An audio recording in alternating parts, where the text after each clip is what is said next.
Oops. I don't mean to transition us yet. But I guess I did. So we'll run it. I got Eagle here. He's in the background a little bit. He's handling some last minute signups because we have 49 people signed up so far, and I think we just added another 2. So tonight is a big night for Gundam. This is gonna be a really blast of a time. After Gen Con, we had, what was it? Eggman said he won something with what was it? It was the blue red Marita Cruise, I think, because Neo Xeon type, Neo new type, something. I don't. Some of these names sometimes, man. Is there still a chance? If you quickly ping Eagle, maybe. You like gotta be quick. Like I'm telling you, like right meow, right meow.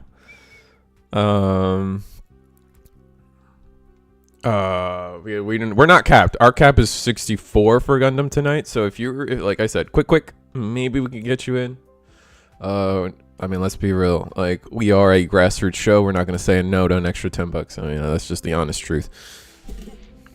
Yeah, we try our best to respect everyone's time, though. I'm assuming we're talking about last minute joins. Yeah, and education, something like that was like, is there still a chance? And I was like, kinda, but maybe we're a little too late. Yeah, I try my best to make sure that we get as many people in as possible, but also that we don't delay it too much if we can. Just due to sheer number of volume of people that play internationally, it's 1 a.m. for some people right now. Yeah. And I don't want to push it much further if I don't have to. So as much as I would love to get more people in, it's just not always possible. Yeah, so just so you guys know, so if you missed today, that's okay, because we it's a weekly show, everybody. It's at 7 every Wednesday at 8 p.m. Eastern. If you guys couldn't make it today, just come in next time, schedule early. We try to get the sign up links out by I don't know, usually get them out by Monday is usually the signups, and then you guys, sign up, join the Discord. That's the big one. I think if you join the Discord, you'll know exactly when the signups go up. You'll know exactly what we're doing, and you'll be able to ask any questions as possible. Table 19 if we want to head that way. All right, let's go to table 19. Yeah, so let me just recap everyone here in chat, because it's been a moment since you've seen my face. I think it's been at least a week, right? Yes. But first of all, Gen Con just finished, and oh my gosh, that was so fun of a show. If anyone was there in person, I hope you had a chance to say hi. Second of all, I was head judge for half of the event. The other half of the event was head judged by another really well-known One Piece judge. Ooh. We worked together, and we saw some really cool stuff. Oh, what'd you guys see, deck-wise? So 2v2 is where we saw the most unique deck selection. Oh, right. You'd see white-red Zaft do really well in one of the events, but red-blue ping control actually took the majority of the events, took 3 of the 4 constructed events. Oh, wow. Because I know Eggman took one, right? Yes, so... Eggman took one. The One Piece level 0 took one. Oh yeah, Ben Ferris. Yeah, man, people were these a lot of people like to hate on content creators and judges. Like, bro, no, we got hands, bro. Come at us. Yeah. Henry, to answer your question, if you're in the Discord, are you allowed to watch tables yourself? So the rule for my Discord is, because this is a webcam locals, I treat it like if it's an in-person locals. People walk around, they watch what people are doing after they finish their set. I allow spectating. The only rule I really strongly enforce is you must, number 1, be muted. So you cannot be saying anything in those channels. Second, if the players ask you to leave because they have bandwidth issues, you must leave. And I guess the other one that really goes into place is if you're in the Discord and you see that we are streaming the table, we ask that you just watch the stream, because our goal is to build the community, and we want to have a way to support people to really showcase cool strategies. But we have our first unit being played here, which is which is a level 1/2/2. So we're already showcasing red on one side. Ooh, that's exciting. And then white on the other side with the good old classic 2-drop Zwart on board. That's a card that's kind of been struggling lately. I say struggle because if you're playing against a red-blue ping deck, you can get pinged down and never get a chance to block. You get the pair from the Kshatriya, and then you get the one for the Marita pair, or the Marita swing. Yeah, and that's 2 damage right away. Right. And we're actually going to attack really, really early here. We don't care if we're not one-shotting the base. We're actually going to just go in, get the 2 damage on the base. Now, any attack we can offer next time will get rid of the EX base, making things kind of fun and efficient. Also threatening choosing not to block with our Zort, not taking the 1-for-1 essentially is interesting. And I think it's honestly a good spot to be in because like you don't care if you lose your your 1 cost level 2 unit to a level 2 cost blocker. So damage is free. Yeah, and here, like, honestly, like, we were looking at, like, looks like our white green player was actually they had the base in hand, so they knew that this damage wasn't going to be significant to begin with because we were going to replace it ourselves, which is curious. Is kind of, heads up play, thinking ahead. Yeah, so we do have a unit here on board. We have our Dual Gundam, the level 3 one. For anyone who does not know, Dual Gundam is a unit that if it has 5 or more attack, it will gain a Breach 3. AKA, it will do damage to shields while clearing over units. Oh, here's another one coming down, so 2 of those. Most often you get that using pilots, right? But I swear there's got to be a world where you could, like... I'm thinking about other cards that like potentially give you AP buffs, and there's got to be a world where you like red, blue, and then you get Gundam or support as well. Yeah, RX is really good with it. But we are dumping a field of blockers. We said we're making it to the late game. You can try swinging, but we are going to the late game. 3 blockers, 6 HP base, 5 shields. I would say that's a pretty comfortable spot for a white-green ramp player. Yeah, no ramp yet though. I think that's kind of key. Like often, like I feel like the deck kind of lives and breathes. At least seeing 1 to 2 ramps in a game is where they kind of want to be at, either between First Contact or Wing Gundam bird mode. So I haven't resolved any of those. Just trying to play the slow game. Yeah, I mean, like, the idea is you really just want to make sure you're not going to be dying in the early game. If you can afford to be greedy in the early game, you'll ramp. But if you can't afford it, you're going to take advantage of it by building up blockers. And it looks like we do have support from Dual Gundam, or Buster Gundam, going on Dual Gundam. So we should be at that 5 attack threshold where we basically... or is it 6? I think it's 5. But we can't attack into anything? I think Buster Gundam is support 3 actually, so we had 6 damage. We cleared that base right away. Yeah, busted. I feel like that should have been a block, because like then we would save with the breach. Yeah, that's kind of true. Yeah, you block with Zort, you get rid of the unit, but then you also don't lose your base immediately. Maybe you have another base in hand you're trying to play though, so that could be a valid reasoning for taking the attack. You just want to play a 1 cost base to draw into cards this turn. Yeah, and now maybe I just feel like maybe we could have attacked with the Zord still though. Now we're looking at a board where we can attack Zord over the Dual Gundam. Hell Scythe can attack over the Buster Gundam, and the Hell Scythe having repair 1, I believe. That's gonna make it a really clean trade across the board. Yeah, we have OA, we go into our search, and we pitch the Wing Gundam bird mode. How many resources do we have? We have 5 resources, so that means next turn we'll have 6. We can't play any of our big guys. But he also might be focusing on, hey, I need to clear the board. I need to get my mid-range units. It looks like we're picking up a hero. So what's the earliest thing you can link hero with that isn't the bird mode? Link pair, I think, there's a vanilla Wing Gundam, but I think that's for 4. I think that one's a little more expensive than what we have left. Yeah, it's something you played in beta, but I don't think you play it now. All right, so we have... I mean, there's no way we don't trade the board. I think now with 2 Lifriths on the board protecting us on the reverse end. Like the Lifriths are stopping the Gin from attacking. The second Dual Gundam we left standing, but and here we go. Probably into Buster. The attack into Buster's too free. There's no way we don't do that. Yeah, I agree with you. I guess we do have resources up, so we could see something in action timing. Right.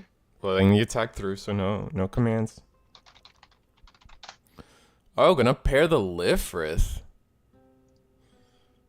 And all right, we're gonna attack over the Dual Gundam, taking the 3 damage. That's curious. Feels like seems a little extra. I feel like we could have just traded up the Zwart there. That would have been like a little too clean for Zwart, but really valuing leaving Zwart up to potentially stop different attacks, I guess, is really what we're looking for.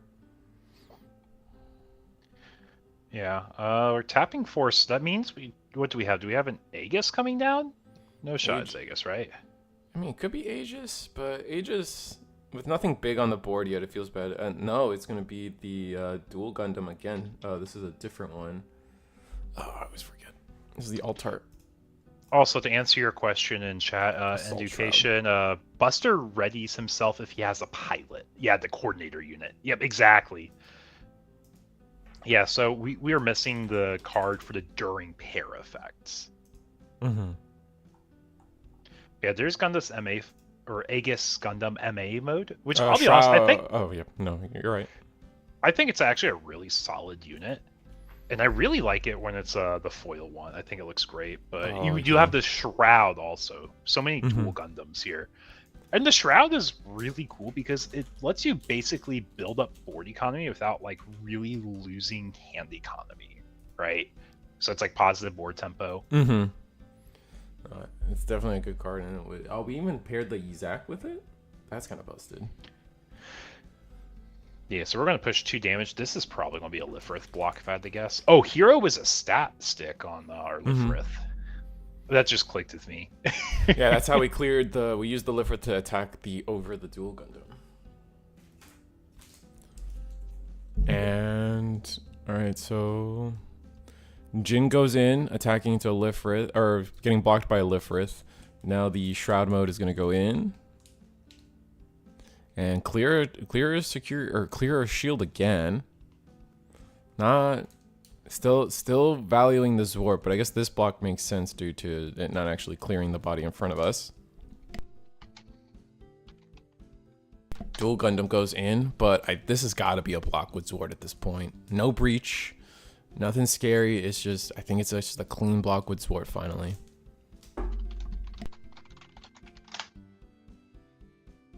And we will commit to that block.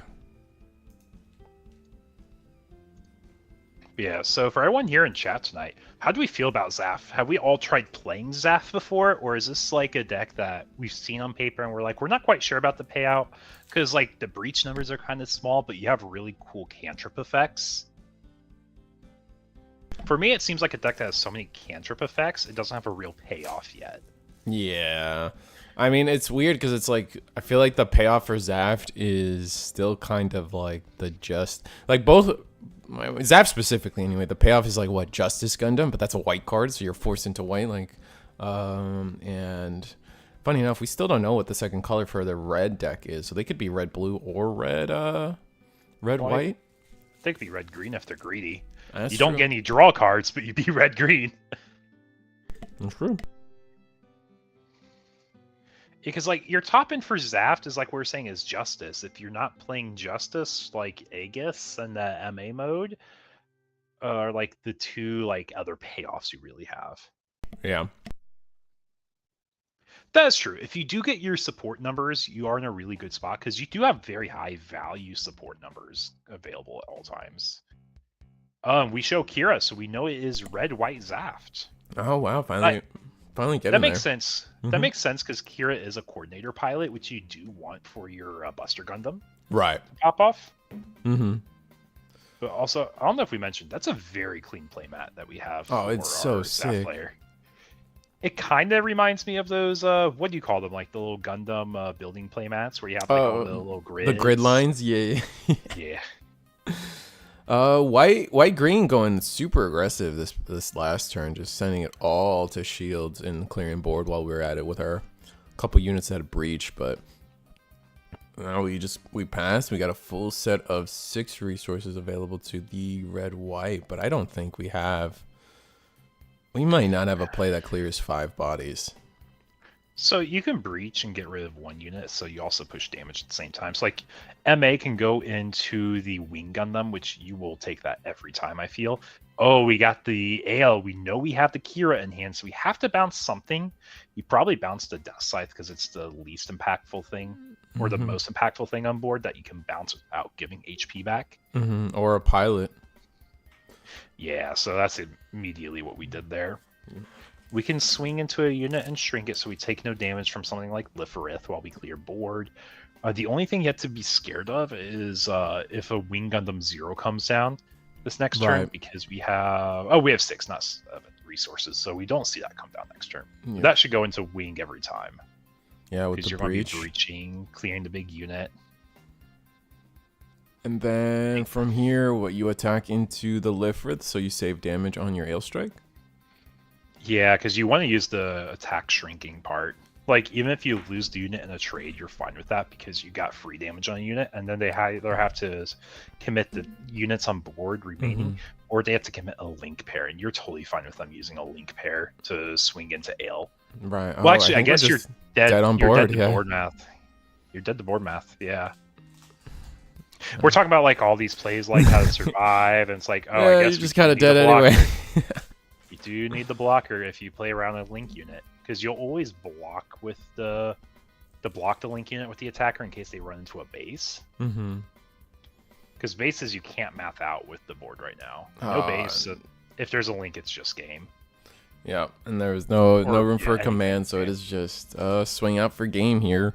White green going for a slightly more mid-range to rush strategy, being able to take it there, just ending the unit sideways 2 turns in a row, clearing it all out. Pretty impressive. And from here, we can go to... we want more white-red Zaft? We do have some more white-red Zaft. Sure, let's go there. Here, let me see where they are table-wise.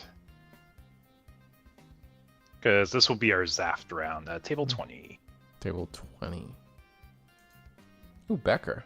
Oh, no, Becker's not playing. This is... Nah, he's spectator tonight. Yeah, so here I can actually talk about this with y'all in case y'all didn't know. I think I briefly mentioned it, but Blue Red Ping was like the biggest winning deck from Gen Con. And when I say biggest winning deck, it won 3 of the 4 events. So it's no surprise we actually see it being played tonight, especially with like a sufficient amount of players. Becker, thank you so much. We appreciate you, man. I'll be honest, if you were already at the table, I don't mind it as much because we're hopping. It's just like for the first stream tables where we really, really care about it. But saving player bandwidth is the other really big thing here. Absolutely. Why do you think that is? Why do you think there was so much success for blue red ping in person like that? I can tell you based off of what I saw and what I know. For anyone who doesn't know on paper, white green wing was like probably the biggest boogeyman deck before Gen Con because it kind of like ate up the blue white control players. So people are like, okay, white green wing is a great deck. But if you bring blue red ping, you're a very aggressive deck. And when you're playing a very aggressive blue red ping deck, which cleans up the blockers, it cleans up math, it lets you push into their face, they don't really get a chance to survive. And every single event that I had judged, if blue red ping won, it's because they had a very good bracket. And on top of being in a very good bracket, you also had a very skilled pilot behind it. And it looks like white red ping actually ends up winning this one. Zaft took it. White red Zaft. Yeah, the blue red ping player said, "Hey, I'm out of gas. There's no chance I come back from this. You have too many cards in hand, and I'm already that low." So there you go, guys. We saw a Zaft player win on stream. Nice, quickly. Well done. We can jump over to... let's see if we got... Let's just pick a random one. Table 11. What are they doing at table 11? We got white versus... probably blue-white versus white-green. Yep, that would be my guess also. The one thing I think I've seen players do that they just don't realize has actual implications Eagle, you don't even know how hard I wanted to play blue-red for my events. Oh, dude, it's so fun. I actually do love blue-red being Becker. I think it's a super fun deck. It's a lot quicker, too, which is really nice. What was I saying, though? I was on track. People don't realize... Nah, I don't know. I think I was going to talk about where tokens go. So tokens in this game, for anyone who does not know, do not ever go in the trash. They hit the trash for a moment, but they don't actually stay there. It doesn't really matter yet, but like I see the EX resource in the trash of the white-green player. Technically, it doesn't go there. It goes into the side. Yeah, it's like they go there, but they don't exist and stay there. It's like other games. Other games with tokens usually have that kind of idea that they do go there, but they kind of disappear. It's really big because it like fulfills the cost of a card hitting a zone, which matters in like Digimon, for example. Mirage Galgamon is a really big one. If a card hits the hand, that's when they get taxed on how many cards are in their hand. I don't think it technically works with tokens because they don't technically hit the hand, but it's like for similar style effects. Is probably a better way to put it. Just for a nanosecond, exactly. And I really think that I think Green-White's got this one. Yeah, they got to the late game, and this is where they really do well. Not to mention they have high maneuver, and it gets through all the blockers. Yeah, like your key pieces in this game, if you're not playing the aggressive side, which is what you really want to do as blue-white control in this matchup, is you want to get a Freedom Gundam set up with Abana as your links, because having Abana under Freedom lets you swing super freely into all the big green units besides Wing Gundam 0. Alright, Freedom Gundam comes down. Our only saving grace is if we have the link pair to go with it, potentially. Link pair... Ailstrike into... even with the high maneuvers, just so much. Oh, we do have the link pair. Yeah, so it's like we can swing this and Lifrith to get rid of one of the Wing Zeros, but then we have Wing Gundam, which if it trades into any of our units, it gets Breach 5 and you high maneuver with another Wing Zero. Like, your math is good here, but I don't know if you're actually surviving here. I don't think so. You gotta clear all three wings, basically. Yeah. You have to clear a Wing Zero here to have a shot. Yeah, and he's just going to say, I'll block. Yeah, it should be a very free block there. And then you'll do the same thing here with the Lifrith. You will block it 100% of the time. Oh, yeah. Because he's going to try swinging that into Wing Zero. If you let the Wing Zero go, you lose 2 high maneuver attacks, and that's, like, gets rid of your easy lethal. You probably have lethal still, like, at this point. Just from, like cards in hand, I wouldn't be surprised if you have a link pair.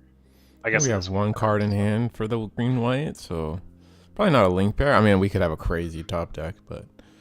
I mean, you're going to be outvaluing blue-white and, like, the card quality on average. Not the card quantity, but the card quality. Absolutely. Yeah, there's your Lifrith blocks, and then it's just GG, I think. Like, you can swing this into the Wing Zero that's damaged to make sure it goes. You restand with Archangel, your Freedom. And it doesn't get touched by a Wing Zero. But now your math is...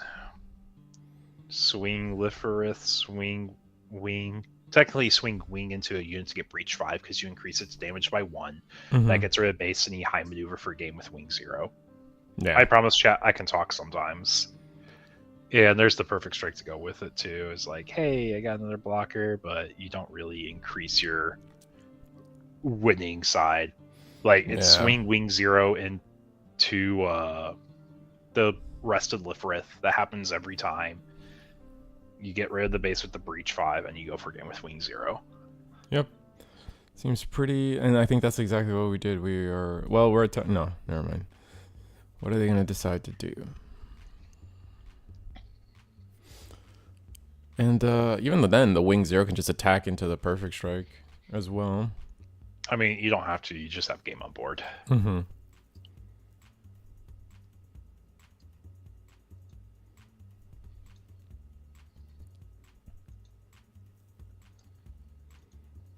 Gonna make sure we're in. Ooh, Kira. You actually having the Kira pilot in the green-white deck is interesting. Yeah, it gives you more survivability for Wing. So it's like,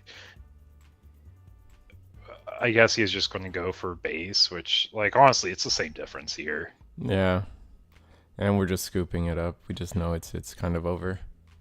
Yeah, he's like, oh, it doesn't matter what I do here now. Now, even if you misplay by swinging into base directly, you had it. I guess I shouldn't say it's a misplay, but it's not like you're... It's not the pure optimal play, yeah. And what do we have? We have 13 minutes in round, over half the table submitted. We can probably find a blue-white control deck. Let's see. Blue-white. This is a double red. This is red, red-blue. Blue-white. And found a blue-white with Wing 0 against Wing 0 again. Okay. But this is definitely in... This is more in... White Blue's favor. Blue Whites. Mm-hmm. They've been pressuring, it looks like. Yeah, because it might be like 1 life left. I can't tell it's a hand or the life there, but regardless, it looks like they've been pressuring at least, because I don't see a stack of shields. Yeah, they have the 6. They have the desert base on the far their left, our right. Oh, 6. Yeah. Okay, I see. And yeah, I don't think they have a shield underneath it, but the 6 HP is gonna be able to wall out for just a little bit, at least with what's on board. Is that a big Zam? What is that? Oh, that's a Death Scythe. That's an alt. Is that an alt? Yeah, that's the alt Death Scythe. That is the beautiful alt Death Scythe. I gotta tell you, man. Ever since the official cards have come out and everyone started playing with alt arts, I feel like I don't even know the cards anymore. Every time something comes out and I'm like, oof. Yeah. Becker, I get that entirely, man. Like, you were already playing at a really late time where it was like 4 rounds was kind of pushing it, 5th rounds, maybe you can do it. Now it's like, there's a good chance we're going to 6 rounds now, and it's just really crazy. Unless, like, you have a big event, I don't really expect all y'all Europeans to play at our normal time here now. Yeah. Which is unfortunate, because I do love having y'all join, but right now, it's just kind of the limit for what we have until product becomes more available, or I have enough to comfortably offer for pricing. This is probably the limit for what I can do as a host for now. Yeah, and we can't make it earlier because then, like, that's all we got. Also, got to think about West Coast of the United States. Yeah, that's what I say. It hits the Californians a lot. Because already we start early for them. Like, people like it already gatekeeps people. Yeah, starting at 8 p.m. Eastern is like 5 p.m. Pacific, I think. Is it 5 or 4 p.m. It's Pacific? 5. Yeah, so it's like 5 p.m. is like doable for some people. It's like, but like the normal work week is 9 to 5, right? So it's like, put that in your mind, and you can already see how many people you're missing out on that. Yeah, because like that's already an issue for Digimon. I can't even get them for Digimon because our events just go too long on Monday. And if I could start later, I would, but I just can't. Like, it's already like 2 a.m. for us half the time when we finish those events. But yeah, like in the future, I think the perfect world is like we get a second event running on a weekend, but until, like I said, I get enough products where I'm comfortable with it, or if I get just enough time in a week too, that's my other struggle. It's probably going to be just the 1 week for now. Yeah. And yeah, for Gundam, the product's like the biggest thing, right? Like everybody knows already that like product is hard to come by. Those prices have skyrocketed for many of the staple cards at this point. Actually, I haven't done my mental market watch analysis of where the Gundam card game is at, but I do already hear that like LRs are hitting some pretty crazy prices. Some commons and uncommons are also like Lifriths, I believe, are. Like it's for like $2 in the US, yeah, for a common.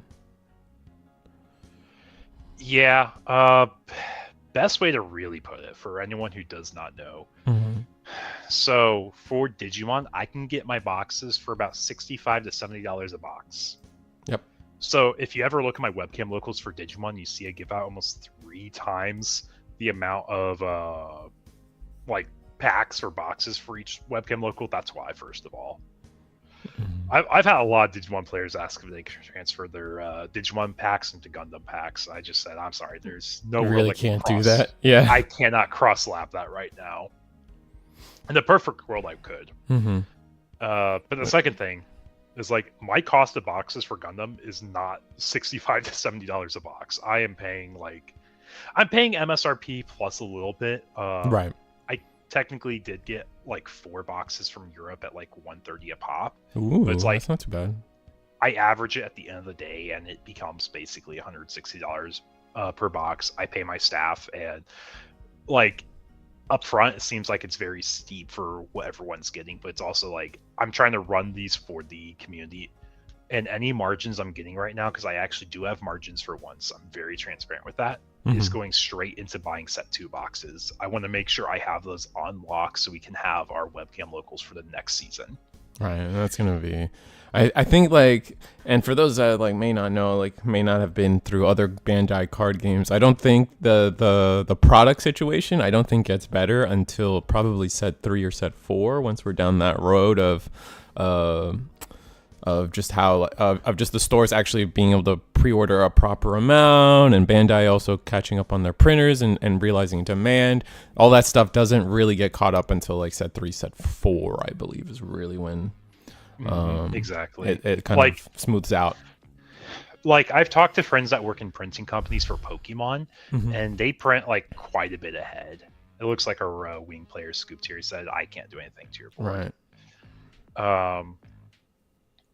Yeah, I talked to my Pokemon friends, and they're like, "Yeah, we're printing like 9 months ahead," which means if we're printing 9 months ahead, where are we on? Like, we're doing set 3 prints right now. If we're doing that in the Bandai printing space on the same schedule as Pokemon, and you look from that perspective, you're like, "Oh crap, that means their set 2 numbers were already locked in like by 3 months ago." Maybe they had a little extra time, but like 3 months ago is when they basically finished their set 2 printing. Right. So, and then like for stores too, it's like you got to pre-order this stuff 6 months in advance too. So it's also it's always a curious world, the behind the scenes of it all. We got 6 minutes on the clock, but with that said, we got how many? What was the end count of how many players we got tonight? I believe it was 46. Yeah, 46 is what locked in and paid for tonight. So that's exciting. We locked in 46 people with still people on the short end trying to get in less. Yeah. Wanting to play, not quite in time. Not quite in time. But that said, if you guys missed the signups for tonight, we do give it. This is our weekly Gundam webcam tournament, weekly war tournament, we like to call it at this point, even though we're not really winning resources, we're winning boxes now. Every Wednesday at 8 p.m. Eastern. Join the Discord to find out when the Limitless link goes live. Our player cap is 64 for every week we run this show, so maybe we can get there, man. Just join, like I said, join the Discord. Links in the description below. It's going to be the easiest way to figure out when the next Limitless link for the next week of tournament, if that's what you're interested. Otherwise, you can always just hang out on the stream. We have a blast. We have a good time. And we got some other stuff to talk about. Like our first, if you can take it away, we have our first tournament sponsor. Yeah, first tournament sponsor is Dual Specs. So first and foremost, this is not just me coping out and selling out, because I don't frankly believe in that. If I'm talking about a product, it's because I truly believe in it. Mm-hmm. Dual Specs is a company that has sponsored me before when I played my Pokemon games, when I was doing competitive Pokemon. They make sleeves, and these sleeves actually last a very long time. I have used the same sleeves for about 3 to 4 regionals, and I finally got my first split sleeve from them. And I have all my decks in these sleeves if they're not Black Dragon Shields. Wow. Every single week, they are donating sleeves to the prize pool at no cost to players, at no cost to me. They're doing this to give more to players. They want to see this community grow. Not to mention, I know the owner of the company, and he's very invested in this card game. So when he reached out, I was really excited. Yeah, I don't think I have their link in the description below, but yeah, just check them out. Dual Spec, they have a lot of cool playmats. They have a whole, you're potentially a bunch of stores that carry the product close to you. There's a map there, but you can go to their website and check it out. They also have really sick dice, metal dice. It's Vanguard focused dice, it seems, but I'm sure they have all kinds of other stuff as well. I think it is. Yeah, I was gonna say they have this really funny playmat. It's playmat that has zones for every single card game. So it's it has your Digimon raising area, you have your shields, your bases, you have your Yu-Gi-Oh zones for pendulums. I think it's called like a chaos playmat of some sort, but Oh, it's that's like so you're a funny. card game player, you know what's up. Yeah, and also they do standard and Japanese sizes for their sleeves. So if you guys are looking to sleeve up some Vanguard or Yu-Gi-Oh, you guys got it here too. But where was I? But yeah, no, super excited. And the reason we put eligible winners there is that I think it's only giving out to NA, right? Yeah, domestic at this Domestic, time, yeah. right. Just because how things work. And you guys probably already know, but Eggman sold out another GDO1 triple win-a-box tournament. This is going to be his second one. The tournament is going to be next week on Tuesday, so definitely check it out. Just community supporting community. We all ships rise together, so I just love to give a shout-out to Eggman when I can. Who knows where I'd be without him. And then, always become a channel member. Helps me out. Keep the stream alive. Keep cars fixed. And stuff like that. But that being said, do we have another game or something, or we just vibing out until round 2? Honestly, I'm down with vibing with chat. Actually, let's ask chat. What do you guys want to see next round? Is there a deck you want to see? Like, we can show blue-white control. We can show white-green ramp. We can show blue-red ping. We can follow Zaft and see how Zaft does. We got Xeon players tonight. Let's see how they're doing real quick before I promise. Okay, so one Xeon player is down. The other Xeon player is that person. Okay, Xeon might make it to this next round. Ooh. It might. They're awkwardly still in the game, which tells me it's not great if they're still in the game, but there's a chance.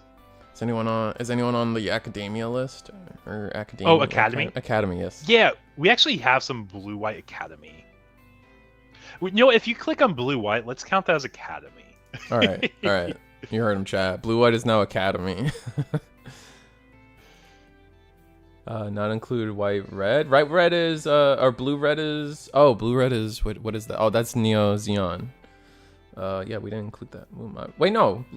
Wait, I guess Xeon. I don't know, man. There's a few names going around for all the decks. We'll do our best. Yeah, and you can only put 4 on the polls, by the way. So that's why I just kind of picked the top 4 in my head.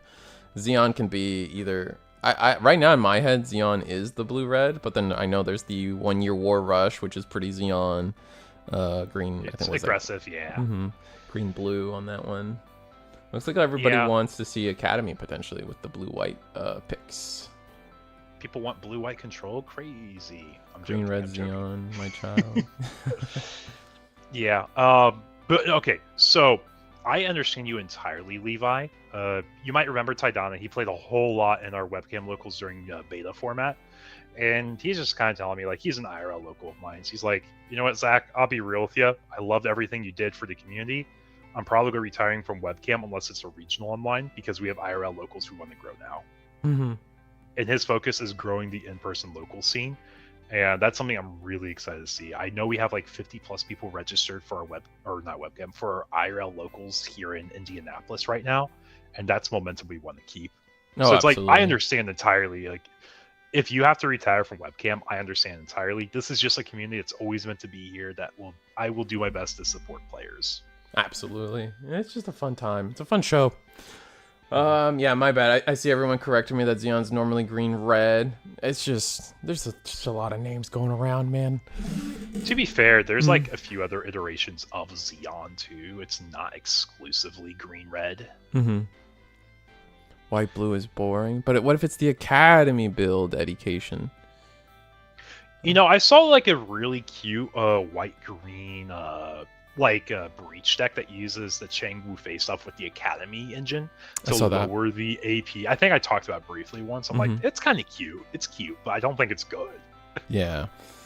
And then there's, what else is there? Man, there's people trying to. I've seen like blue-green wing also trying to get across the board. Just like getting gigantic with like repair and Gundam, like especially since like also Hellscythe has repair, so you can kind of combo that. But that's about it. I feel like our archetypes are pretty set now. I'm surprised I feel like we have so many more archetypes than I thought we were going to end up with. I thought we were going to end up with like maybe 4 and they were going to be mainly color specific, but even with like within the colors there's like multiple archetypes. Like right now, blue white, everyone knows blue white blockers are was it blue white seed blockers is like the big one, but then there's blue white academy, which is a completely like seen as a completely different deck because you use the aerial rebuilds. Yes. And yeah, you focus on your aerials a lot more in those builds for sure. And then yeah, like I think like a green all the Xeons are like different, but they're different colors. And so that's sort of what I'm playing tomorrow for the first event at Locals Earth Federation Operation Meteor. Oh, blue. Yeah, see it. Look, someone's right. I'm right sometimes. Also, Eagle, if you ever need a caster for an event, I'd really like to do that more. Okay.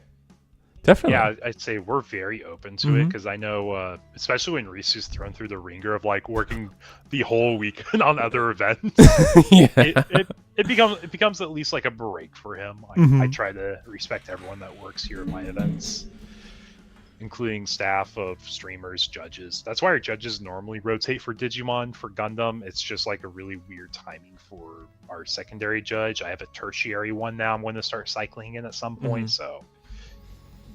Definitely open to it, and we'll reach out when we have time and opportunity for sure. Yeah, like we're Digimon, we have, since we run 2 tournaments, it's usually me and you on Monday, and then we get a random guest on Thursday as well. So we cycle people in on our Digimon too, and we've tried to cycle in people on Gundam as well. A little less success on getting people's times synced up, but we've done it. Yeah. Yeah, we're about 3 minutes in overtime, so we got about 2 minutes left. If we want to take a short break, be a good chance to get some water, and we'll be able to catch up with y'all next round. All right, yeah, see you guys in 2 minutes.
And we're back.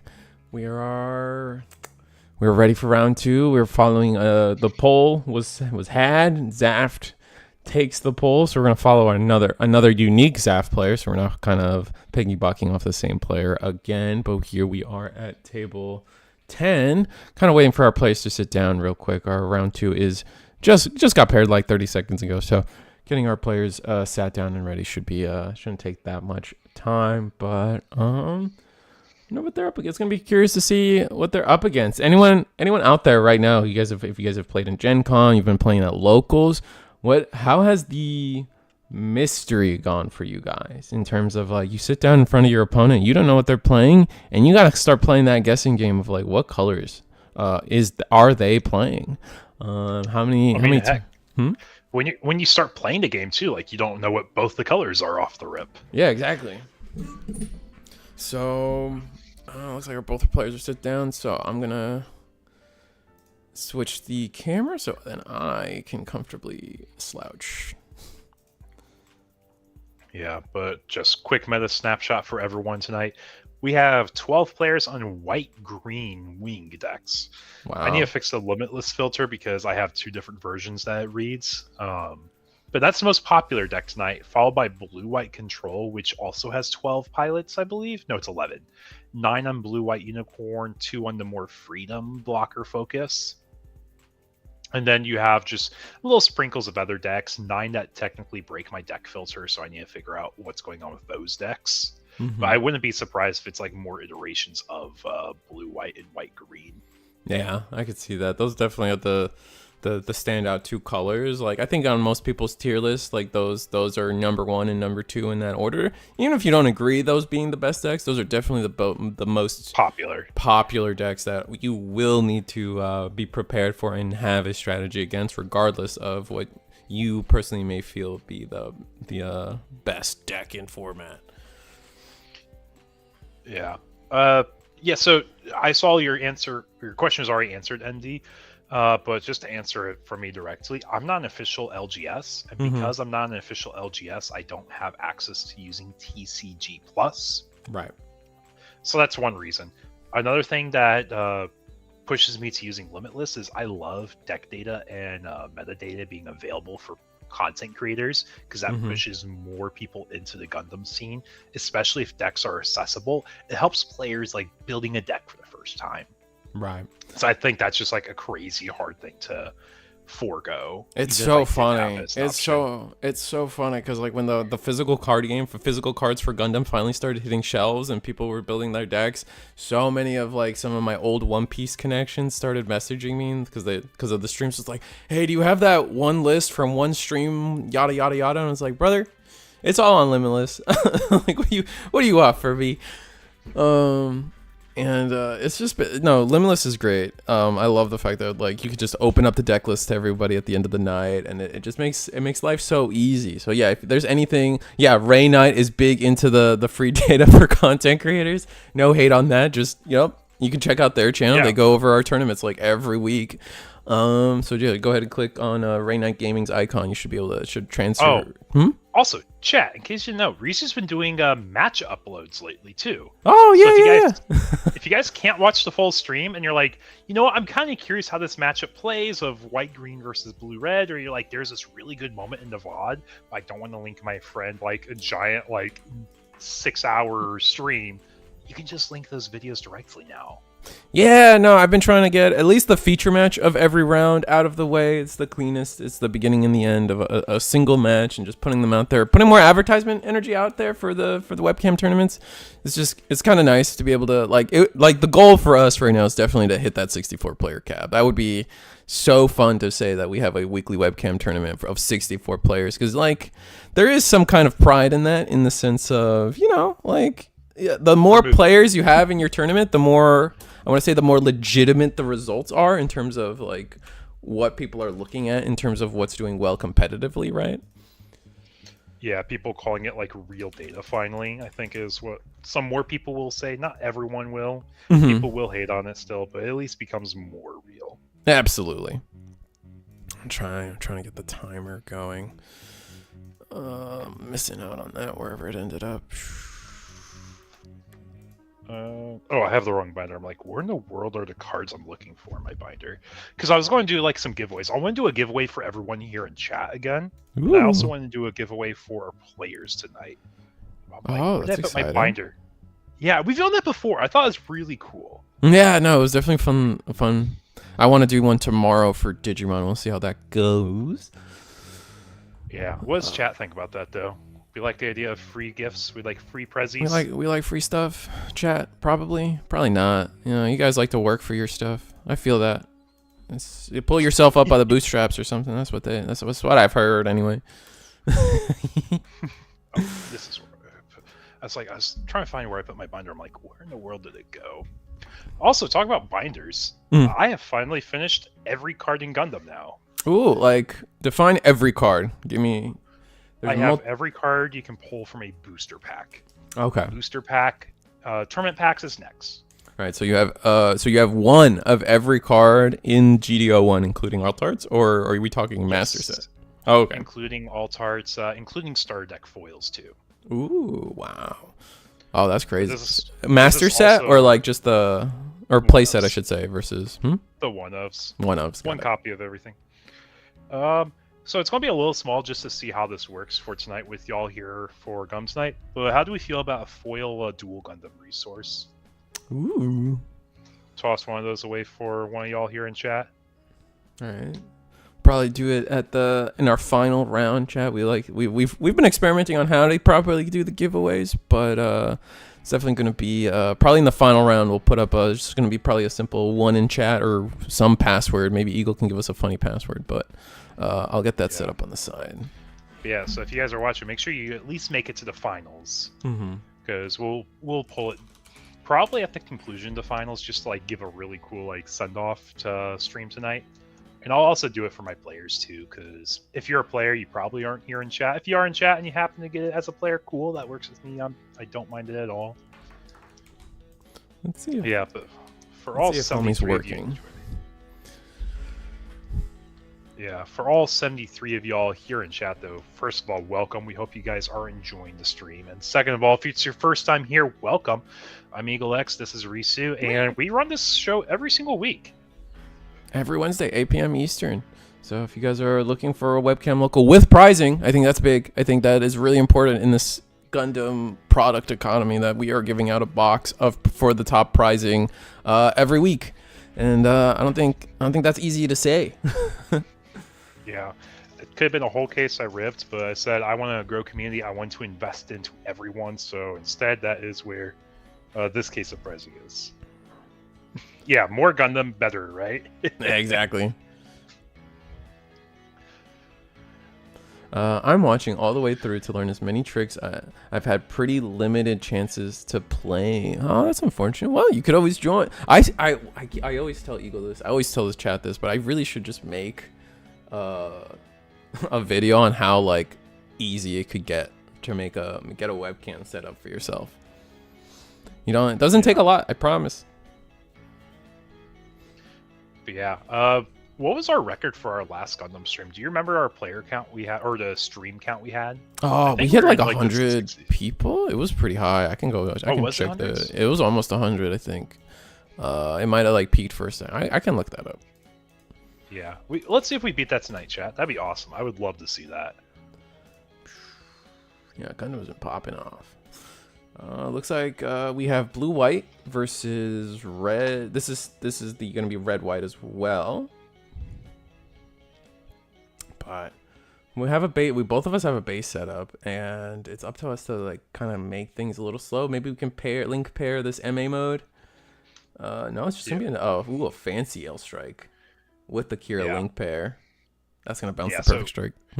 Focusing back to the game, because we were chatting about just Gundam as a whole, but in this game, we're playing what is blue-white control against white-red Zaf. White-red Zaf trying to abuse the small breach damage while attacking into units, so you can attack into blockers if you have the Atherin link. And you also do breach damage at the same time. So it's like life and board tempo. Kind of like what Ale tries to accomplish by bouncing units and then swinging into what they want. You can get really positive like board trade value. But with Zaft, you're really emphasizing board and shield value at the same time. Right, because of the breach. So, and we did that excellently here. They only had one unit on the board. We bounced it, and then 2 attacks straight into the shields, leaving them at 4. I think we have on our side 5 shield left, and I love how they're doing the turning their shields to an angle because they understand that they have the They white have the stream light. watching. Yeah, they care about the stream. You can clearly see there's a 4 shield on our red playmat though. The turquoise, or was this baby blue? I'm gonna go with turquoise. Yeah, it's like a turquoise, baby blue-esque. It's pretty similar.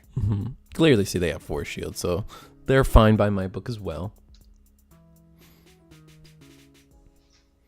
But here, like, we have 1, 2, 3. We're level 6. We're thinking about using 3 of it, and then maybe a link pair, and actually trying to deal with the board a little bit. But not sure where. All right, so here's gonna be the full 4. Is it gonna be that perfect strike again? Oh, it's gonna be unicorn. Do we have the link?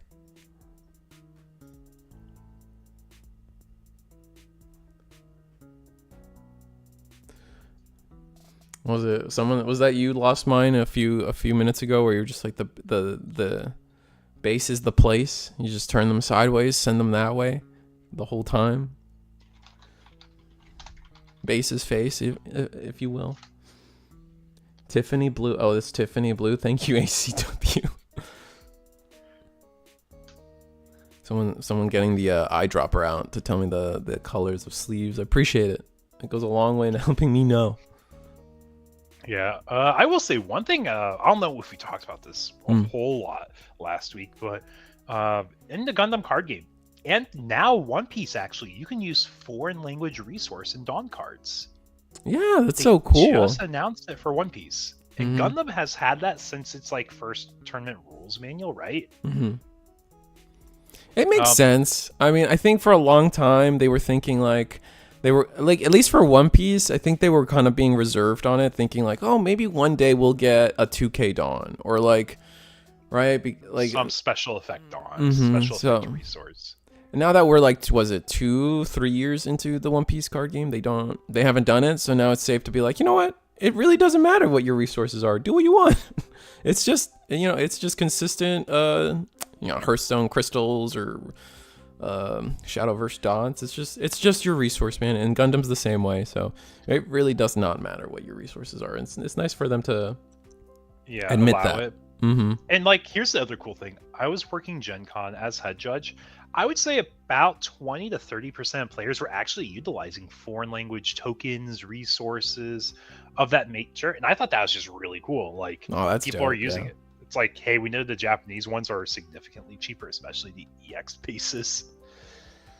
Wow, we got the here on the white blue side, we got the complete, like I like to call it the complete unicorn combo, where you go unicorn, Benager, destroy the unicorn, play destroy mode, relink Benager, and we've gotten a disgusting board clear off of it.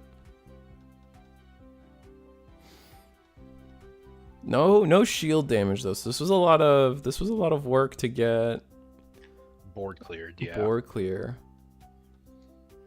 And we do lose, so we lost 3 cards for our opponent's 3 cards. So in an economic standpoint, we're like a card for card, we're doing okay, but we are behind on tempo because we don't end the board on any units, where our opponent essentially gets to start this turn and then create a board for us and then answer, and it hasn't really allowed us to take tempo back. So still in the back foot, and we have less shields for the blue-white player.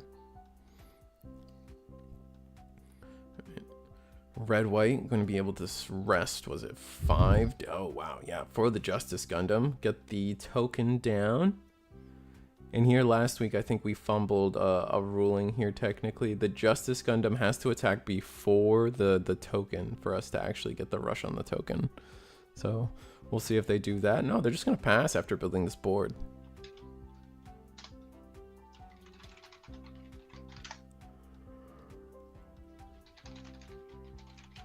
All right, and Dual Gundam is also down. Showing that we got 4 cards in hand, 6 rested resources, which is all our rested resources. What can blue-white do? Again, we have to try to find a turn where we can essentially take back tempo. Playing a bunch of blockers helps us kind of recoup tempo a little bit. It's not perfect, but it can get the job done. Potentially get rid of the bouncing the token would be huge, because when you I think one of the reasons why people just see the Justice Gundam as a weaker card is just its benefit is potentially it's basically like, if it's not link paired, the Justice Gundam isn't great, right? Because the idea is you get 2 rush bodies with this 1 link pair.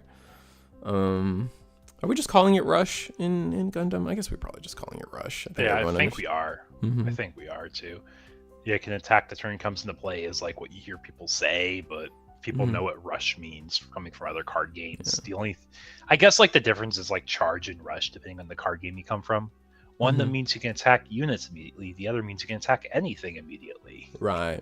I think off the back of One Piece and Digimon too, like all of these card games having both of those card games having rush as the keyword. I think it's different for Dragon Ball. I think Dragon Ball has a different keyword for. Oh no, Dragon Ball you can just attack the turn they're played anyway, so it doesn't matter. Yeah, it's literally anything. Yeah, like the reason you don't see like token generating cards like as frequently in the early metagames for Gundam is because Ale was so popular. You just bounce the token and the token goes away. Actually, curious here. Choosing to bounce the unit and not the token. Is there a reason for that? Or does the token? No, the token is HP. You could have done that. Interesting. The reason you would do that is because you respect the board value they have more, and you want to force a pilot out of hand, maybe. Okay. But our ZAF player is actually established really well. We have a base, we have 2 units on board, so we can start pushing phase because we're already ahead. Yeah, and we have 5 shields behind the base as well. So.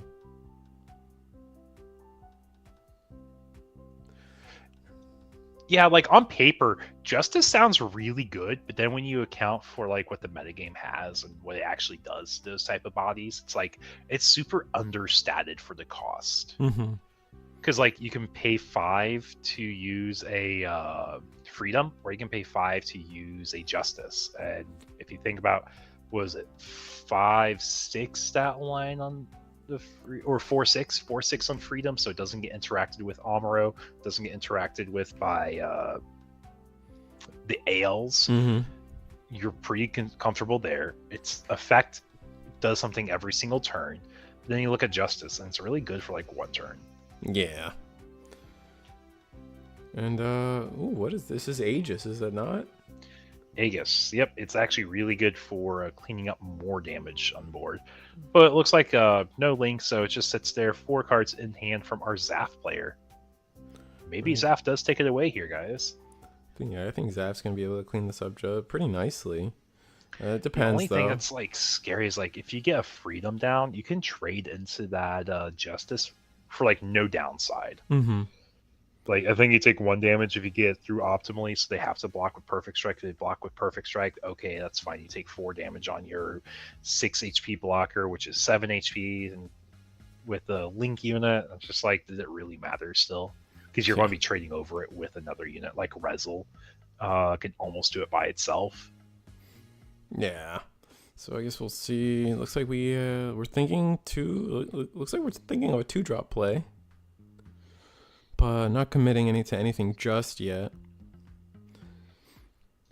Although if we do play a Freedom and don't deal with the Aegis, it can get pretty bad. Aegis is like definitely like the sniper of really high level cards, being able to do just by attacking, dealing an extra 3 damage just off rip. And we're gonna attack shields with this Ale Strike, and we're gonna let it through.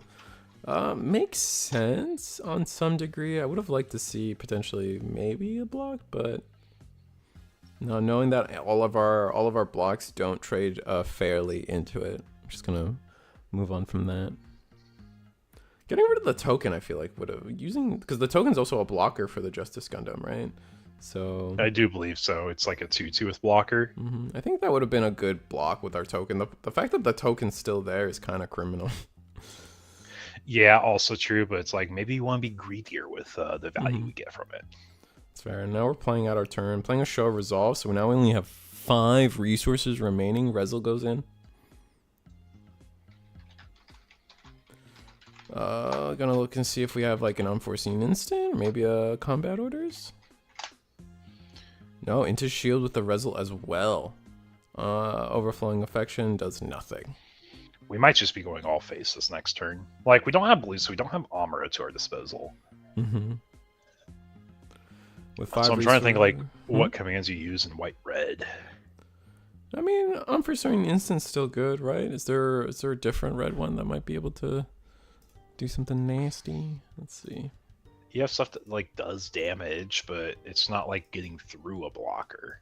Because that's what I think you really want to emphasize, because you're dead on board right now. Mm-hmm. And that's probably why we didn't block with the token, because, like, if he can't clear it, he's dead to board. Like, even if we get base, I'm pretty sure you're going to be dead to board because Justice is 5/5, so you have to get a blocker and a base. There's a blocker. But we still lose to an Ale Strike here, Link. Right. Or even an Ale Pair answers this. Yeah, Ale Pair wins us the game here. All right, let's see what... Pending no base in life. Right.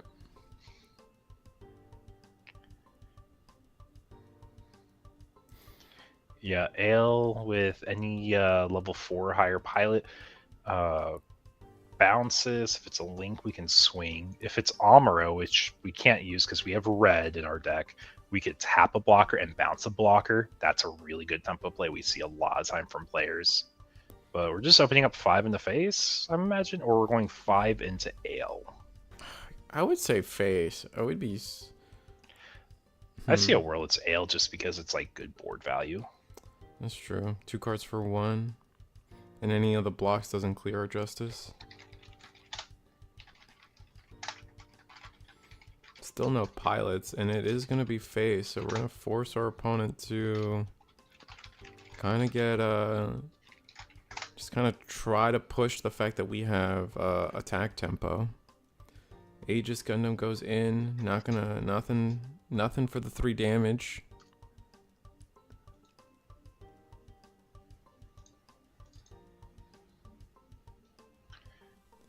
Yeah, so Risu, I know we've talked a lot about decks. We've showcased a lot of different ones on stream. What would you say is your favorite play style or deck you would pick because it lines up with what you think you would play in other games? Right now, funny. Like I'm not a playstyle guy. It's funny enough. I don't believe in playstyle. I believe every stack of 50 cards has a correct way to play it, and so you just play whatever it is. So for me, like in terms of the units we have right now, my favorite of the cards we have is Wing Gundam. So I know Wing Gundam, the most successful strategy right now is going to be the green-white, and that's what I would play. I would sit down and I would say I want to play Wing Gundam. It's my favorite one of the ones that we have available. So I want to play Wing Gundam, and I'll just learn how to properly play it. Whatever variant is the most successful, that's probably where I'll be. I'm excited for purple, mostly, again, not because the self-damage mechanic that purple is teasing is particularly interesting to me. I just like 00, and I know it's coming out in set 3. We're getting 00, so that's just exciting to be. Yeah, and that's fair. What about you? Are you a playstyle guy or are you a pictures guy? I think it's really like depending on the format for what looks like it's very fun and interactive. Mm-hmm. I like the idea of playing blue-white, but I'm not great at blue-white. I probably think I enjoy something a little bit more low to the ground right now. Mm-hmm. Because I do kind of want to make a blue-red Zaf work, but if you're playing blue-red Zaf, you're foregoing like your actual Zaf top end. Right, because all the Zaf top end is the white cards for the most part. So I think right now I'm probably leaning a little bit more of a green-red mid-range that's seeing like a little bit more success in Japan. Ooh, okay. Fun fact, every single unit on the Zaf player side is a blocker. Wow. That might be a good keyword, guys. It might be a good keyword.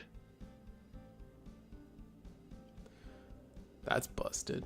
Purple's going to be amazing. Iron-Blooded Orphans, NWO are going to be awesome. Yeah, no, I'm excited. I think set 2, they also announced that it's going to be G-Quex. Red-Green G-Quex is a starter deck. That's going to be fun for people.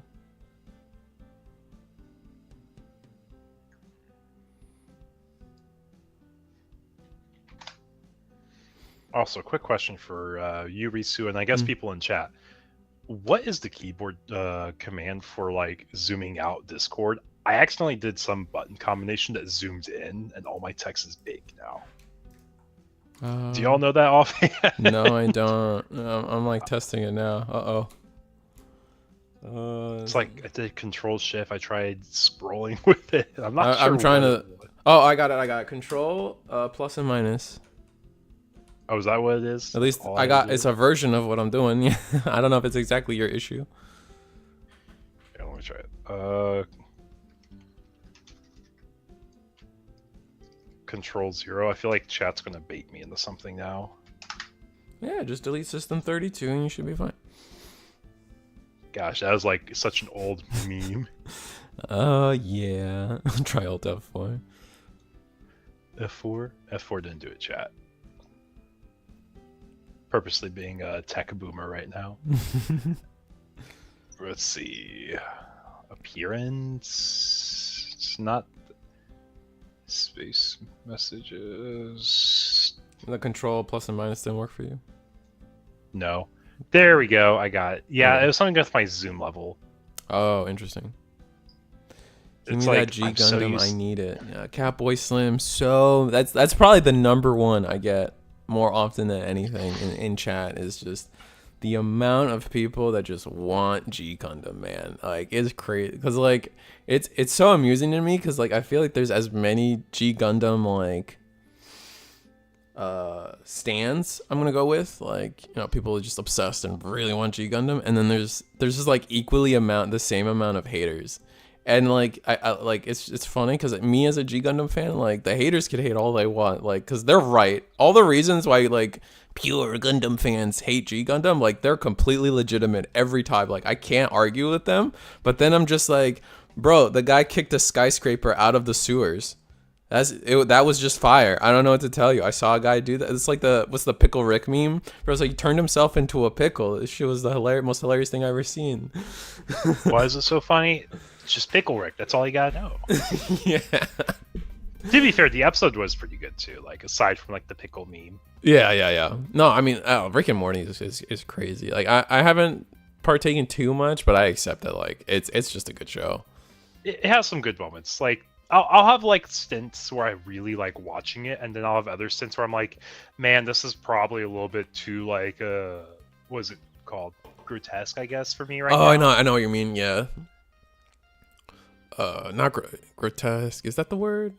That's probably Crude. a word. I can't think of it. Yeah. Crude's probably the word I'm looking for. Crude. That's another one. Yeah.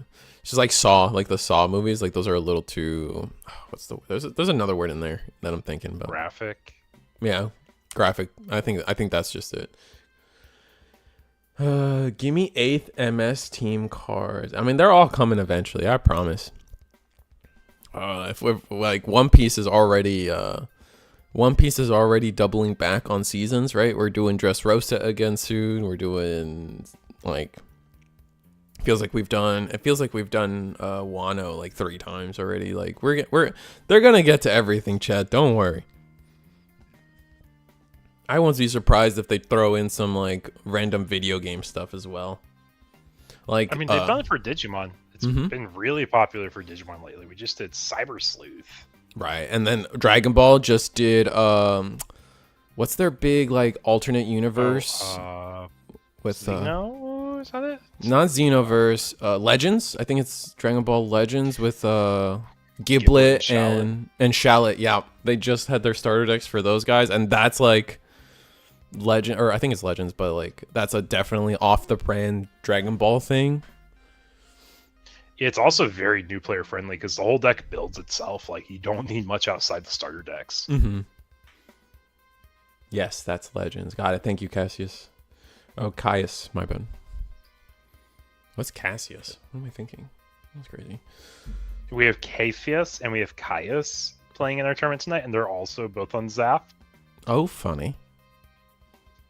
Yeah. Don't worry, Zaf pilots. We got you tonight. For all our coordinators out there, I think is the term we use. When do we get the colony drop card that must have a board wipe effect? Oh, God. That's dark. I mean, to be fair, we have like a few board wipe cards. They're just all bad. Yeah, I think it's Besides like Wing Zero. Besides Wing Zero. yeah, Wing Zero's busted. And then there's the one, I forget what it's called. I know Big Zam is a big one that everyone keeps talking about, but never has seen play. There's the big cannon that does damage to every single blocker, which is amusing. Strategic arms. Yeah, I think we memed on that a little bit. We definitely did. I thought we kind of do. There's the one that costs 6 and hits blockers. Yeah, strategic arms cost weight. Yeah, it does cost weight. It's your whole turn. Just to only hit blockers is kind of not enough of a payoff for sure. So, chat, how do we feel about watching some Xeon next round? I know that's another deck that people really like watching, so I think we can showcase something there. Because we do have one that's 2-0. Green red Xeon? Is that what we're talking about? Green blue, actually. Oh, green blue. Fun. So a little bit of a twist. And we're going face. Like, we have such we just have all the attacks, yeah. Yeah.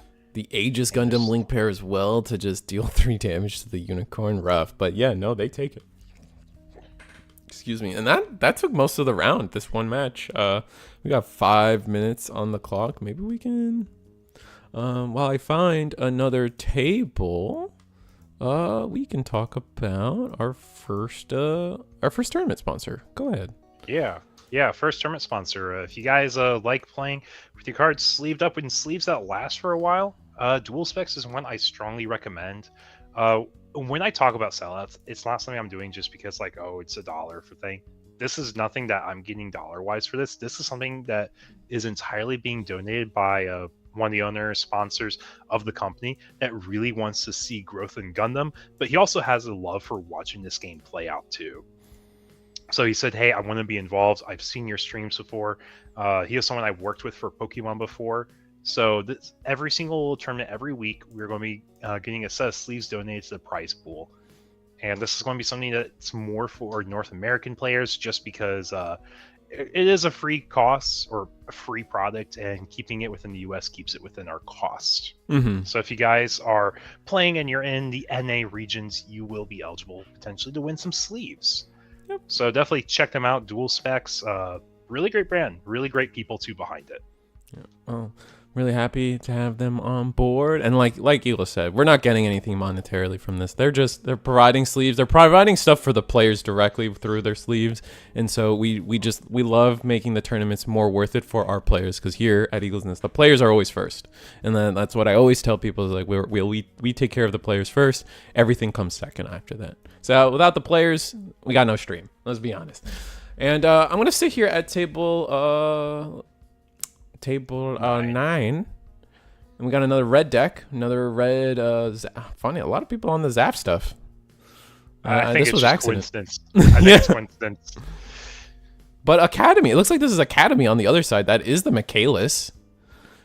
Unsure if like the full commands have been activated here, but we might be we might lose on board here. The command slinger build. Yeah. So I guess question for everyone here in chat: have you guys utilized foreign language resources and tokens in the game yet? Because I know it's like I see some briefly on our Zaf player side, and I know I've saw a lot at Gen Con, but I'm just curious as to whole like where do y'all stand on it? Is that something that y'all are utilizing yourselves? All English here. I haven't because Murica also fair. It's also like the time. It's like, do you really want to invest in something like that? The fact that you can use it, we've already talked about. It's pretty cool. I think it just depends on like who has access to what. Because like I famously remember, and it looks like all our tables are pretty much done. So we're probably gonna go into round 3 pretty quickly. But like for my comparison will always be for One Piece. One Piece had just come out. They had the Japanese exclusive. At the time, it was a Japanese exclusive box set, or they do it all the time on Premium Bandai. It was a Japanese exclusive box set, and it was all the circles with the Straw Hat symbols on it. And I was able to pick those up. I went to Digimon Nationals. I went to, if you guys are in the California area, I went to, was it Frankensons? And one of the vendors there just had $20, or it was like for 20 or $40, somewhere in there. And they were like, oh, full set. Here's the box and everything. I was like, yeah, I picked those up Insta, and I've used them ever since in One Piece. And then they finally came out in English, and like they were running like $50 a pop, like just for one of those Circle Dawns. So like, I mean, it could be like, it definitely, I would have never gotten access to that if I didn't go to California, is the moral of the story. So who knows? Maybe you guys can get some like nice gold resources cheaper if you try to go through the Japanese side of things. Yeah, I know there's some stuff that we have they don't have yet, like the Black Resource Box. They haven't had it released. It releases in the month for them. Oh, okay. So that's one thing I want to be interested to see how it goes. Mm-hmm. But then, is there anything else? I think with Gundam though, they've been pretty equal for the most part. I don't know anyone. Don't look at beta. Don't look at beta. Oh, they didn't get a beta kit? No, don't look at our betas compared to theirs. Ours are extraordinarily more expensive. Oh, wow. Oh, well, I meant like whatever they got, we got, and whatever we got, they got. It wasn't, the numbers might vary. I mean, yeah. But yeah, like we've had the same stuff released for the most part, or Mhm. will have it released very soon. Mm-hmm. But like the beta base in Japan's like $20. Here in the US, it's like $300, which is a very big really? difference. I'm just Yes. sitting on one of those? Theirs was a lot $300? more available. I can just have that? That is crazy. Table 5, if we wouldn't mind doing that. All right, the new rounds paired. Sweet, yeah, we're going to table 5.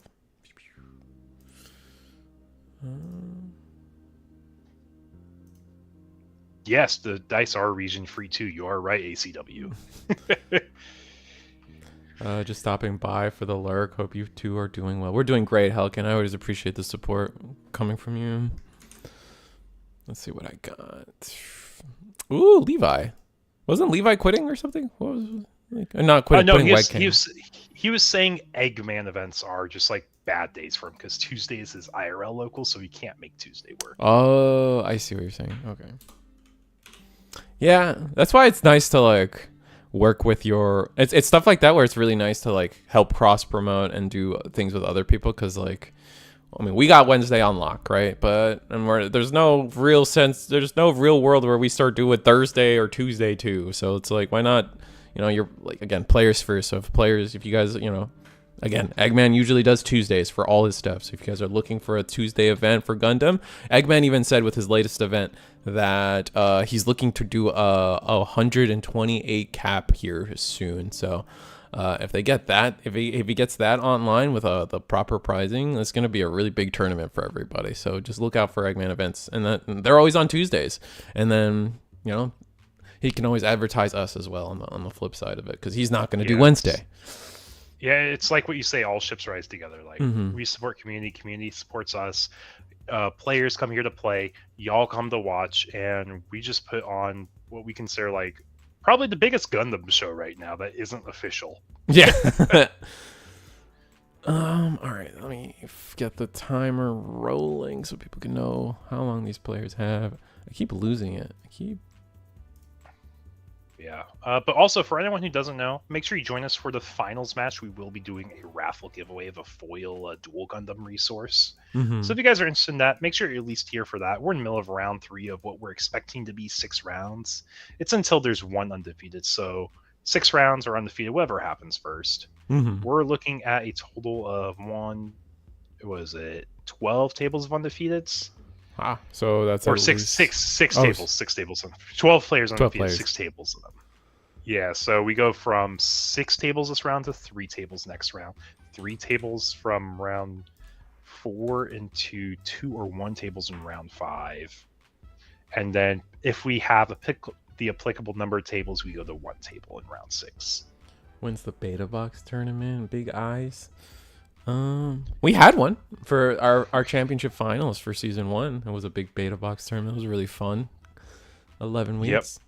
And that is something to speak to, is that we here at Eagle's Nest, our tournaments are actually season based. So our players are playing for what we call seasonal points. If you guys are very similar to if you guys have followed Pokemon or some of those other competitive scenes where, like, you know, your performance, you earn some points, and at the end of the season, our top are we doing 16 or still 8 for Gundam? Top 8 for Gundam, because our finals will be on Wednesday night again. It just won't be untimed best of 3. Got it. Good. I approve of that message. But yeah, our top 8 performing players of the entire season are are going to be invited to a free tournament where we give some pretty good prizings. And like I said, season 1, the prizing for our free tournament, or invitational, would you have you? It was a sealed beta box. Sealed English beta box. Yeah. Ooh. I got mine at an event for 70. Pretty good deal. Oh, not bad. For a beta box, yeah. That's busted. I was going to say, love it when stores did things as intended. Mm-hmm. Yeah, I got lucky. I got mine at the Orlando. The one you did? Yeah, the Orlando Card Fest. That was fun. When I was running it and definitely running low on sleep. And there's a card you don't want to see as a Xeon player, Lifrith. Yeah, that's gonna just wall us out for so long. Lifrith is a pretty solid blocker on its own merits, but it's this matchup in particular that the Lifrith is just probably is why it deserved. Like I know in chat people were saying that it's actually gone back down to $1, but the reason it went up so quickly to that like $2 price point was just this matchup alone. Because if you're not prepared for aggro can very much easily just lose the completely chew through you. Yep, so we're getting our Charzaku 2 down. Yep. If we have the link, we can attack immediately, which we do. So the reason you're doing this, even though it's not cost efficient, why are we doing this? Mm-hmm. Well, there's 2 things we can go. We can either go face or we can go for trade. Looks like we're going face. And the reason you're doing this is now you force this awkward scenario of do we trade them to get rid of this unit? Mm-hmm. And if we do, it has a destroy effect to search. And now if we search, we can get the Gelgoog. And because we have Char underneath, the pilot goes in trash, which means Gelgoog is alive for the rest of the game. Nice. That's pretty. So it's that's such a strong.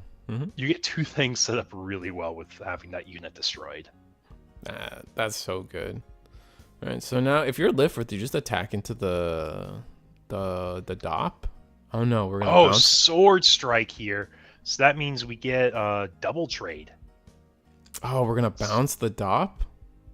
Yeah, you probably bounce DOP because I think you have to bounce at 2 HP or less with Sword Strike, but then you shrink it by 2, whatever you swing into. So that's gonna shrink the Charzaku and clear it. I don't know if that was worth it. Maybe we should have attacked Lifrith into the DOP and then Sword Strike over the Zaku. I mean, you're against aggro. This is a win for you. You will do this every time because now Lifrith protects Sword Strike, and you just keep bouncing a jump every single turn. That's fair. And we whiffed on the Zaku. Oh, that sucks. That was probably 3 Char pilots going to the bottom. That's pretty bad. This blue-white deck, expected aggro, Sword Strike being in the deck, crazy work. No, Levi is definitely our blue-white player here. Levi is kind of sick with it, definitely using his standing desk to his advantage. Black-white. Oh yeah, no, I can't. It's it's hard. I know for you and me both. It's not just you. It's also me. It's we come from other card games where there is black and blue in the same game, and now it's okay, well, this is more new player friendly to use B for blue instead of U. Yeah. But now you're getting all the people like us that have to think for an extra second, which I guess isn't bad at the end of the day. It's not. It's just funny. I'm not a stickler. As long as people, I'm probably still gonna use U for blue, but I'm not gonna be a stickler. Just you should use U and not B. I was no, I get it, man. It's Gundam. There's no other, like you said, there's no black, so blue, B for blue just makes sense. Ooh, are we using this card for... Okay, we are using it to make 2 tokens. So here's why Sword Strike's so good. You can fizzle away a token every single turn. Oh my gosh, this guy is equipped, guys. Oh my god. He has the assembles. He has the assembles. Oh, he's so ready. Look at that. Oh, our player's so excited to get those on the board. That's honestly, they have the moral victory off of that. This is the optimal deck build. This is the optimal deck to use your assembles, I feel now. Oh, absolutely. Chad agrees. He's the Chad. The assemble go. I agree. And they're painted. Yeah, no, Chad's also calling out that they're painted. This guy was ready. This guy's playing 40K or whatever the official assemble comes out whenever that's a thing. Because I don't think we've gotten assemble news in a minute. But No black yet. I think Kyle. I think we've confirmed that purple is the last color. There's no new color after purple in the Gundam TCG. Do you know what they just added to Dragon Ball Masters in set like 26? Go ahead. They added a new color. No way. What? Yep. Oh, did they added do white. they not have added like? white. Go ahead. They added white, and it's a full deck color. Oh wow, that's crazy. I never thought they would have done that. Does Dragon Ball Masters not have what was it called? Colorblind card text essentially? I actually don't know that offhand. Let me look at Eggman events. Just look at like a Dragon Ball card, assuming he has Masters on. Right, He may because not like have Masters. with Gundam, like I know everyone can see on the side of the card, like if it's a blue card, the blue is like the second line on the side of it, green is third, I think red is first, something like that. You guys know what I'm talking about. On the side, you can tell what color the card is by the notches. And so we know that there's only one more notch in Gundam, and that's going to be purple. So we don't, unless they add another notch, there's no color. And even in One Piece, it had it too with the hexagon on the bottom left. So we knew after the release of One Piece that we were going to get 2 more colors because of the hexagon. And Digimon has the same. Actually, Digimon converted to the colorblind. I'm calling it colorblind friendly because essentially, like the idea is, if you're colorblind, you don't know the difference between blue and green, right? But you can look at like the help section of the card and be like, oh, it's this. The third blip is lit up, so that means it's green or blue or whatever. That's really what that's there for in my theory of the world. And man, we're aggro as hell right now as blue green. Yeah, it's like something they just add to like their most recent set, and it has like a bunch of weird ruling interactions from the playstyle, from how I understand it for Dragon Ball Masters. Oh, okay. And I'm also not a Masters player, so if I'm misunderstanding what someone told me, don't quote me on that entirely. But I'm like 90% positive it was a brand new color being introduced because it focuses on putting cards face down. Oh, interesting. But yeah. So that's just like a very interesting conversation point there. It's like it's been done before. And oh my gosh, I just looked at the board. We have a lot of guys sideways on our aggro we have side. 1 shield left, and now we got Talgi's down. Getting ready to do its signature double attack potentially. So we're gonna go into the Gelgoog. That's Talgi's? Is that not Talgi's? Is that Unicorn? I think that's Unicorn. Oh, I just okay. want to say, don't bait me out here. Don't bait me, guys. I mean, I think chat already is rooting for their favorite player here, the guy with the assembles. Yeah, that's hard to beat. Oh, and then we're gonna Promo get the Unicorn. destroy down. Okay, thank you, Lynn. Thank you, Lynn. Promo Yeah. Unicorn, yeah. Like I said, man, it is. Now that we're playing with physical cards, all the altars I have not learned those yet. I just know Levi doesn't have assemble tokens on his side. That's true. It's quite a shame to lose in that way. Was it? Have you? I wouldn't say it's lost yet because Sword Strike swings into DOP. Oh yeah, we clear bounce board token. pretty easily, I think, because Yeah. Lifrith can attack into the DOP, and then Sword Strike can clear the token. Yeah, it's a full board wipe. And there's 2 cards in hand, 1 shield left. Like, I guess it's possible that we can like cheat out just enough value, but it's going to be rough. Oh, choosing to actually attack into the DOP here, I find curious. I mean, you also want to keep your blocker up if you can, Mm-hmm. because now McQuave links don't like lethal you. Oh, true. Getting the base to stabilize. Yeah, but for all 90 of you joining us here in chat tonight, first of all, welcome. We hope you guys are enjoying the stream. Second of all, this is our weekly webcam locals. We're in the middle of round 3, showcasing not just any Xeon player, but a Chad of a Xeon player with the assemble tokens. And we actually decided to punch with Lifrith. Mm-hmm. So now we're more vulnerable to McQuave links. We're not dead to board because we can play another blocker, and obviously 2 cards in hand is going to be a lot to ask for. Yeah, interesting that. Do you try to play Rozelle there? You think it's better to play Rozelle than like a 1/1 off a white base and get that value now?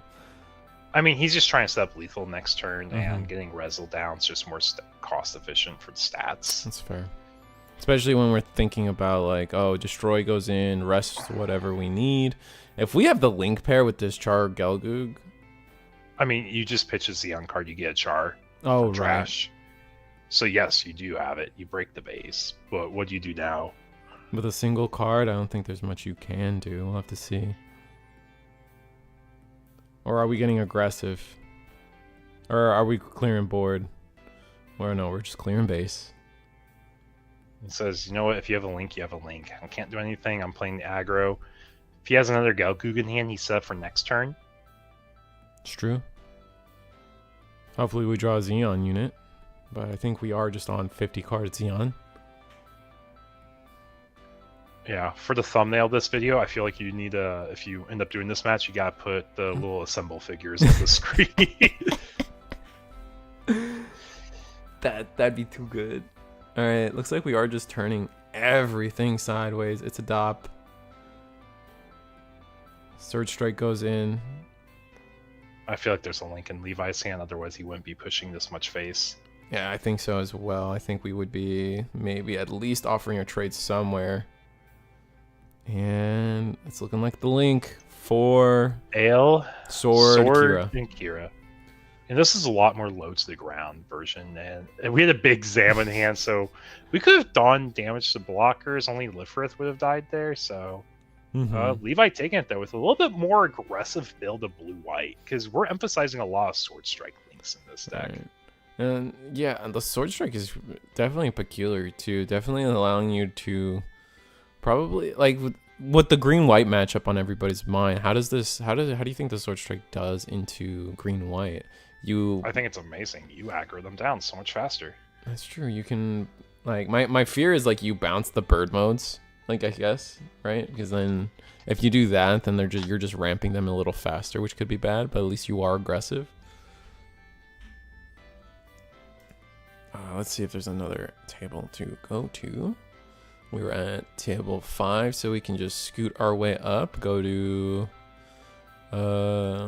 table 3, maybe? Table 3 works with me. I believe this should be our Zaf player.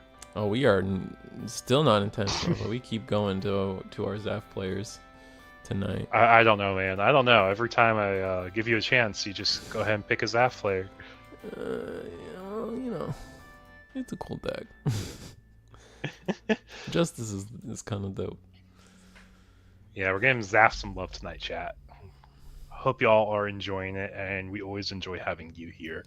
Looks like it's another green-blue rush versus this time Zaft, which is an interesting pairing. That is true. This is our second blue-green rush. No, that's what you were following. You're following the blue-green. I was giving us more. Giving them a chance to win here. We got a dual Gundam down with a Buster.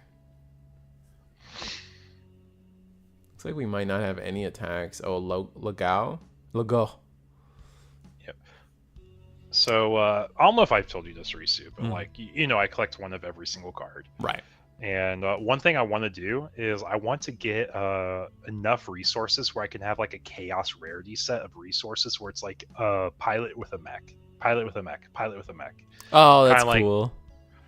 I was like, I want to get a chaos set like that because I think it'd be so fun to have. But I also want to collect 10 of every resource because I want a full set of them. But it's like I don't need to, but this is what I want. I mean, I get it. The heart yearns. The heart yearns, homie. Unforeseen instant in shield there, overflowing affection in shield. And what do we see? Double link pair potentially? No, Char's Gargoog. So yeah, probably a double link pair. Gargoog, link with Char, push face, high maneuver, can't be blocked. Card flips over, it's an Ale. And what do we have in our last card in hand? Repair the last 2 off of RX. All right. So now we're saying you gotta have the clap back, you gotta get through our Fommel, and was it 3 shields and a push for game? Mm-hmm.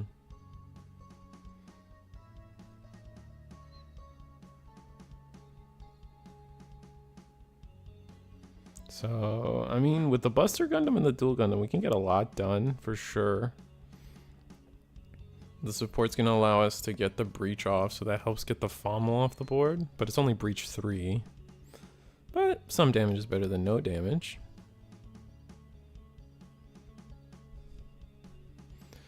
There's a world where the Buster Gundam actually clears the Zaku instead, and then Dual Gundam can... Oh, okay. Dual Gundam's gonna go in, clear the Char's Gelgoog.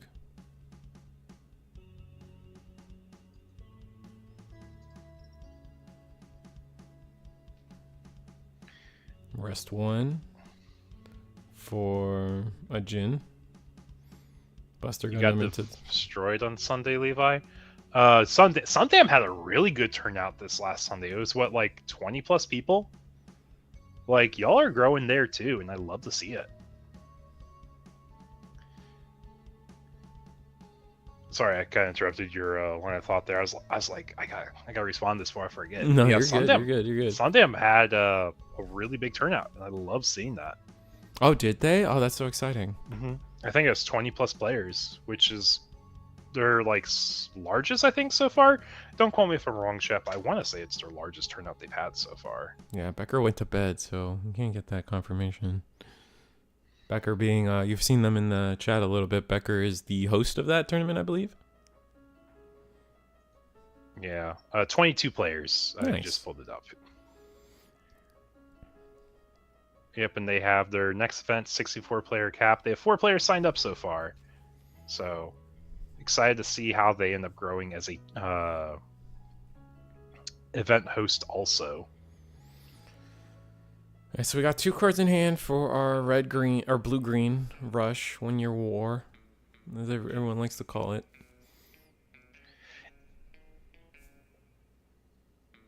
Yeah, is this technically a 1-year war deck still? Because I'm pretty sure it's just based on the units. Oh, is it? Yeah, because I know 1-year war before was like very low to the ground. If freedom blocks, we shrink by 3 AP, so we take 3. I think it technically has the same core as 1-year war. Now you get the ping with the gun tank. Probably gonna get rid of the Buster, yeah. And now you're not in lethal range. I guess you technically weren't anyways, but in case they had a link, you were a little bit safer. But yeah, we need to get, or at least something I need to get for you is like a webcam local schedule of all the people that run Gundam events. I know it's technically us, sometimes Eggman, and then the Sundam folks. Those are the big I know ones we got one of. for Digi. Yeah, I know we got Digi, but it would not hurt to get Gundam. For sure. In there. Let people know what else is happening.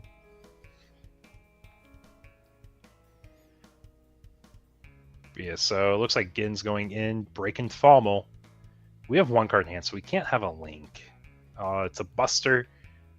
Looks like we're swinging with Boosie or Bucky. I don't know what you call him. I call him Boosie. Oh, a Bukyu. Bukyu? That one? I always get Bukyu and Lego confused. One's the red one, one's the blue one. It's just, they're just the dogs. Yeah. One has an adult. Oh, there's the Gelgoog. Pitch the Dop. Oh, that's so busted. Dop for game. Ah, that's so good. And they're gonna go gun tank for game. High maneuver. Oh wait, high maneuver. You high maneuver through the blocker. And Zeon just takes it sometimes. Yeah, that's strong. Really needed to be able to protect the last shield, and no, we needed a base potentially, and didn't see it, unfortunately. And yeah, no, blue green takes the game there. We still got 14 minutes on the clock. We can easily jump into another one. You want to hop table 1? Yeah, let's go at table 1. We'll probably be around table 1 next round, so it will just save us the time of next round of hopping around, finding a match, because we are getting close to our last few undefeated. They actually might have just closed out game with Sinanju, actually. Ooh. Looks like we blocked, so the game is still going, but our Pokemon playmat here on the, this is the red-blue ping deck. Versus white, white green. So wing 0 on the top of the screen here. Those are the hero Yuis paired up with the Lifriths.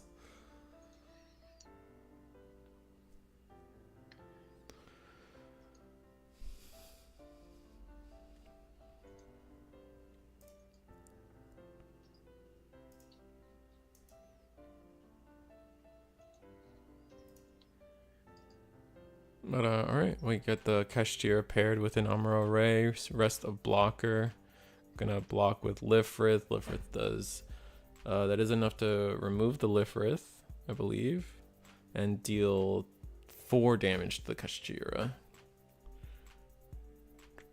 Kshatriya. Oh, my homie, he's using the punch outs. I love it. He's punching them out right when they need them. That's funny.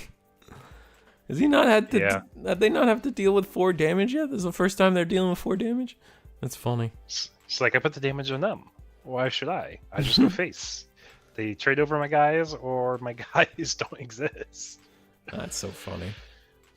But something we haven't really talked about yet, just because I'm seeing it a little bit more this round, we allow the use of proxies every single week. So if you guys are sitting here and you're like, gosh, I can't afford this game, it's too expensive, don't worry, guys. Our barrier to entry, the only thing we charge and require every week is the $10 entry if you want to play. But after that, you can use as many proxies as you need. If you have a printer, print them out in color, that's always preferred.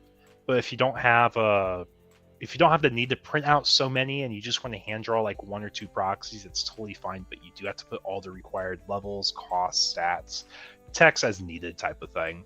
How long are proxies legal for, Eagle, here at Eagle's Nest? Well, that's the great thing. I am not tied to an LGS, which is another reason we aren't in TCG Plus. And because we are not tied to an LGS, we will always allow the use of proxies. This is a community we're invested in. We want to give players the chance to play the best decks possible without being paywalled out. The only thing you need is a little bit of time to put into making your proxies. So if you don't want to spend $160 on a playset of freedoms, you don't have to. All you have to do is print it out and play here at our locals. And proxies are pretty easy to print out nowadays. There's plenty of proxy makers out there that give you the PDF files, and once you have the PDF files, you can easily go to your local Staples, Office Max, whatever have you. A lot of printing places actually let you kind of print anything as long as you help them look the other way. Sometimes like they'll be like, oh, copyright, we can't touch it, but a lot of these places have self-serve printing, and so you just do that and call it a day. Thank you, Domo. That's a long one. Do it. Domo Uvu TCG. It's basically Domo Uwu. There's a V. There's a V. Yeah. I'm pretty sure it's Uwu and Limitless is the funny thing. Oh, that's funny. Yeah. Just double wing 0 is disgusting, by the way. Just a really quick funny blurb, because I haven't really talked about this before. Mm-hmm. Everyone here, in case y'all don't know, we started as a Digimon community, and that's where we really got our footing here to like have the infrastructure for Gundam webcam locals. I had 2 players message me tonight, and they're like, "Eagle, your Limitless link's broken. It's not taking my deck list." And I asked them to help troubleshoot. They sent me a screenshot, and they're trying to submit a Digimon deck. I'm like, I'm sorry, that is tomorrow, sir. Tomorrow is our Digimon locals, or Monday. Ah, that's funny. Gundam. It hasn't happened a whole lot yet, but I'm not surprised it's starting to happen. But yeah, just so y'all know, we do have other TCGs on our plate in case you are interested in some other Bandai card games. Yeah, no, it's fun. It's fun being able to grow the Eagle's Nest bubble to another card game. God, when we start in the Cookie Run card game, that one's fire. Have you seen the art for that one? They got they got cookie dragons, bro. I've seen some of it, and I'll be honest, it seems like such a meme to me, but also I don't hate it. Oh yeah, no, me and Ludion, one of our Gundam now and One Piece or Digimon judges, like me and him have a blast with Neopets every time. So we're talking about cringy card games. Holy, that's a good one. Yeah, Neopets was the one that we were like last year took over. Yeah, Neopets was fun. Yeah, they throw so many dice in Neopets. There are just some games that are fun tactically or tactilely because like you just get to touch stuff. And I think off the back of, I'm not sure, but I think off the back of the Double Wing Zero, they were able to win. Find they had double Death Scythe Link in hand. Like that's just crazy value. Oh, okay, yeah. Looks like we were looking for our own Charge Gal. Ooh, we were running the Banshee. Was that Banshee destroyed potentially? Yeah, it looks like it might have been. But we got 8 minutes on the clock. Let's see if there's anywhere else to go. But while I look, let's talk about dual spec again. Yeah, in case you guys do not know, I don't believe in sellouts for products I don't believe in. And not to mention products I believe in. This is a sponsor that is willing to donate sleeves to the prize pool every single week. At no cost to players, at no cost to me. I'm not making a dime off of this. This is simply their goodwill into the community. They want to see Gundam grow. I know their owners and the sponsors are very interested in the Gundam TCG as well. So if you guys are looking for sleeves to try out, looking for some peripherals, playmats of sorts, definitely check out Dual Specs. It is a company, like I said, I really do believe in their product. I use them for my sleeves, and it took a bit over a year for my first set of Dual Specs to go bad. And when I say go bad, I mean one sleeve finally split on me. And I should riffle shuffle my decks aggressively. Yeah, and with that said, like these sleeves are kind of different. Like, what makes them different from like Dragon Shield, or was it Ulti Pro is the other big company right now? These sleeves are like thicker. Like they add like durability to your cards on top of that, right? Like I think a lot of people also use them for like the Dawn sleeves because they're just that little bit thicker, right? Yeah, it's really just the fact they last, and it's really hard to scuff them up. Like I had a batch of dual specs I tried like absolutely scuffing up, and it was a little bit more effort to put into like tearing those up. They had like a bad batch early run like 2 years ago. But aside from that, I've never heard of issues with dual specs. Wow, that's really cool. They also do playmats and dice, and there's a lot of stores on the East Coast and some in the West Coast as well across the United States that actually just hard carry the product. So if you're close by to one of those, you can check out their website. They have a whole map of what stores are carrying their product right now. So definitely give them a look. And the mats are sick. Yeah, they got way more mats than the 4 I put on that little excerpt for you guys. So definitely check out the playmats. They got a ton, and a lot of them are like Vanguard focused, but Vanguard has some sick art too. So definitely just go ahead and give it a try. Kshatriya comes down with a Amiral Ray on the screen at least. Yeah, I just sent you a link, Risu, just for memes. I was telling you about like their universal playmat that does all the games. Oh, that's so funny. Yeah, I'll that's like Pokemon, Digimon, Magic, Yu-Gi-Oh, Vanguard, Weiss Schwartz, Super, or Shadowverse, Dragon Ball Super, One Piece, and Lorcana has zones for all the games. It's like a chaos mat. Oh, that's when I saw funny. That, it's such a meme, but it's like if you play card games, it's pretty good. You could use all of it. I like how the deck and the discard, like you'd have to be able to. Do they respect the fact that some games it's in front and some games it's in the back? No. Oh. They put trash draw. That's so good. Oh, that's so funny. Yeah, just more so talking about for the memes because I think it's absolutely hilarious. Nah, that's a really cool mat. Are we wrapping up there? No, we got RX-78 on board, a Lifrith blocker with the Kshatriya. Kshatriya, yeah.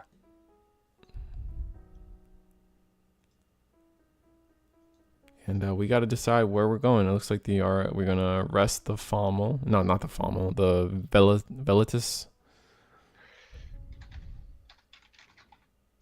Going to clear the base there. That's kind of risky. I think we should have taken the block. All right, rest 1.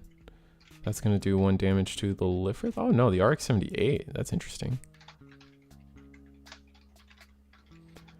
And now it's just going to be swing, and that's game. No cards in hand. Blue, white takes it with 5 minutes on the clock.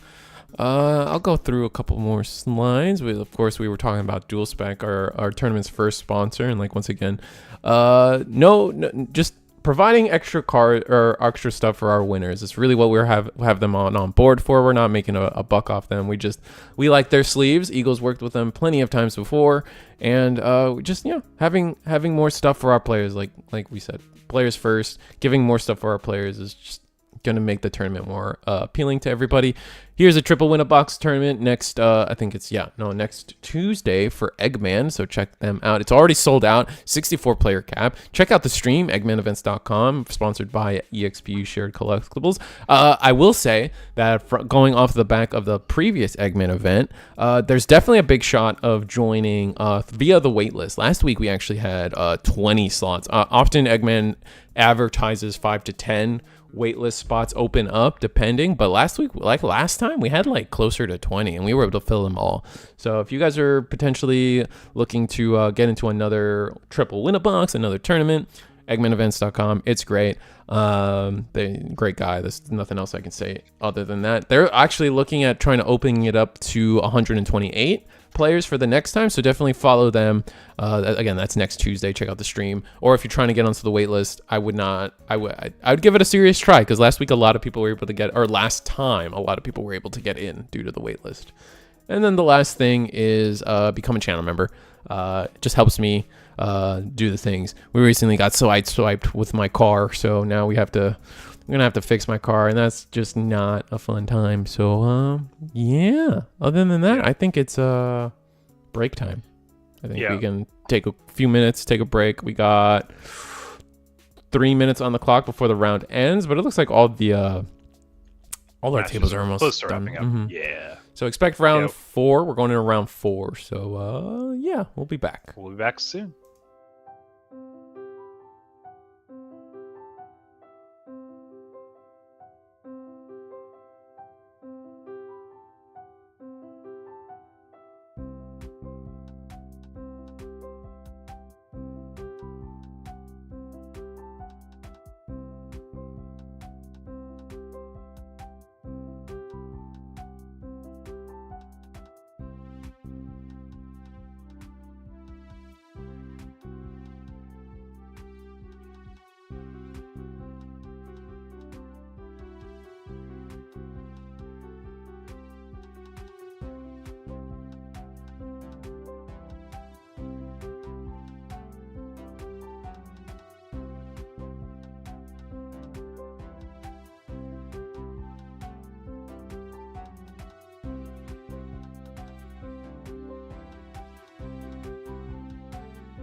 And we're back. We got table 1 now. We got Marine Cess, Eagle's Nest staple at this point, along with Levi, one of our most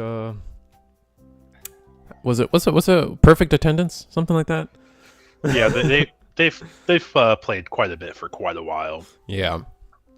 Versus Fanta Boy. What flavor of Fanta do you think they like? I'm thinking. I'll be real. Pineapple Fanta, pretty lit. I'm gonna have to try that. I feel like that's not the first time I've heard that, so I definitely have to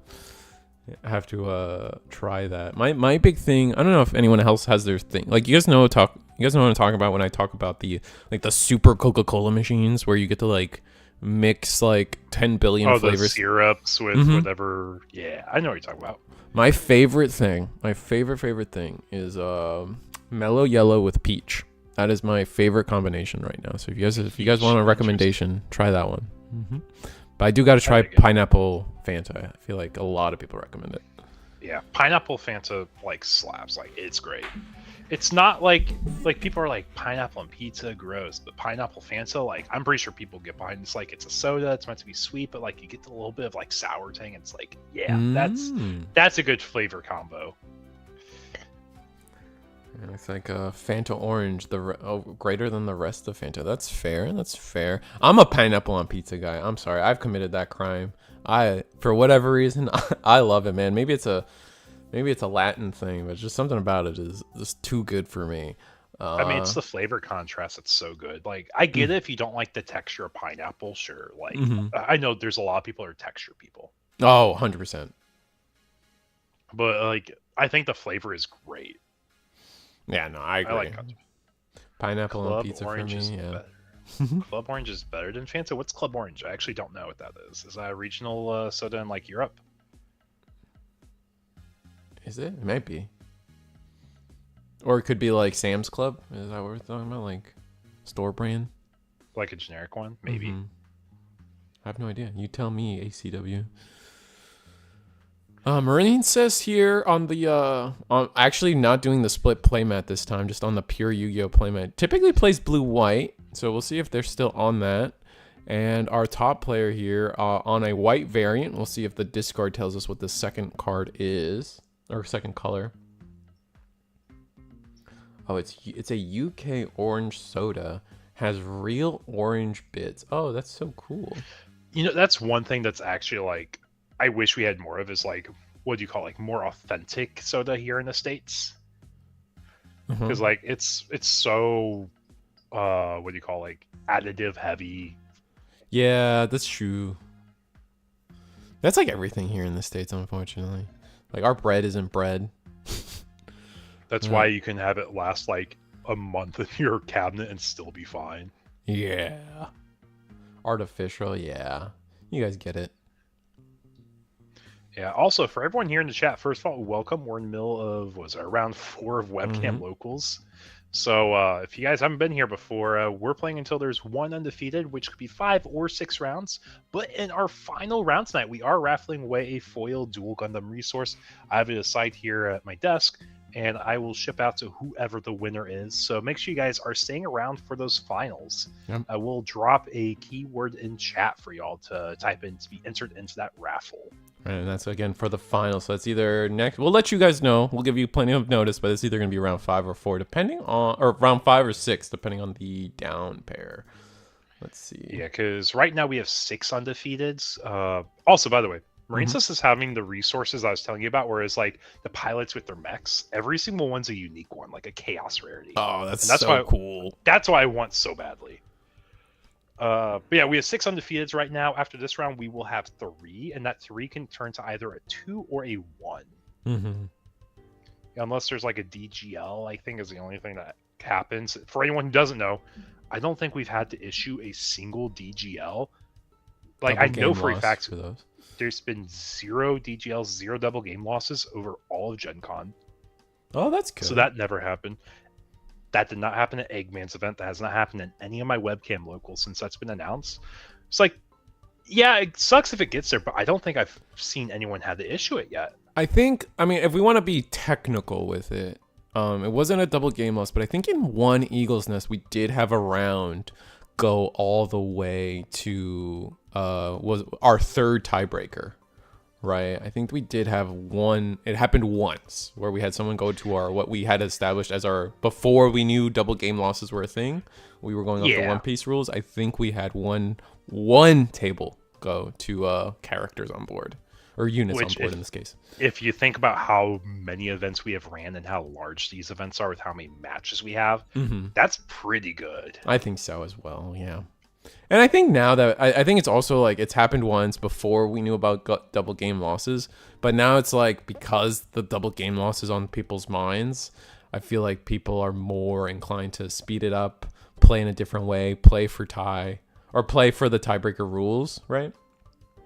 Yeah, like you're actually playing to win the game. You're not playing to like go for the draw, right? Yeah, exactly. Which I really like the disincentive to playing slow. Absolutely.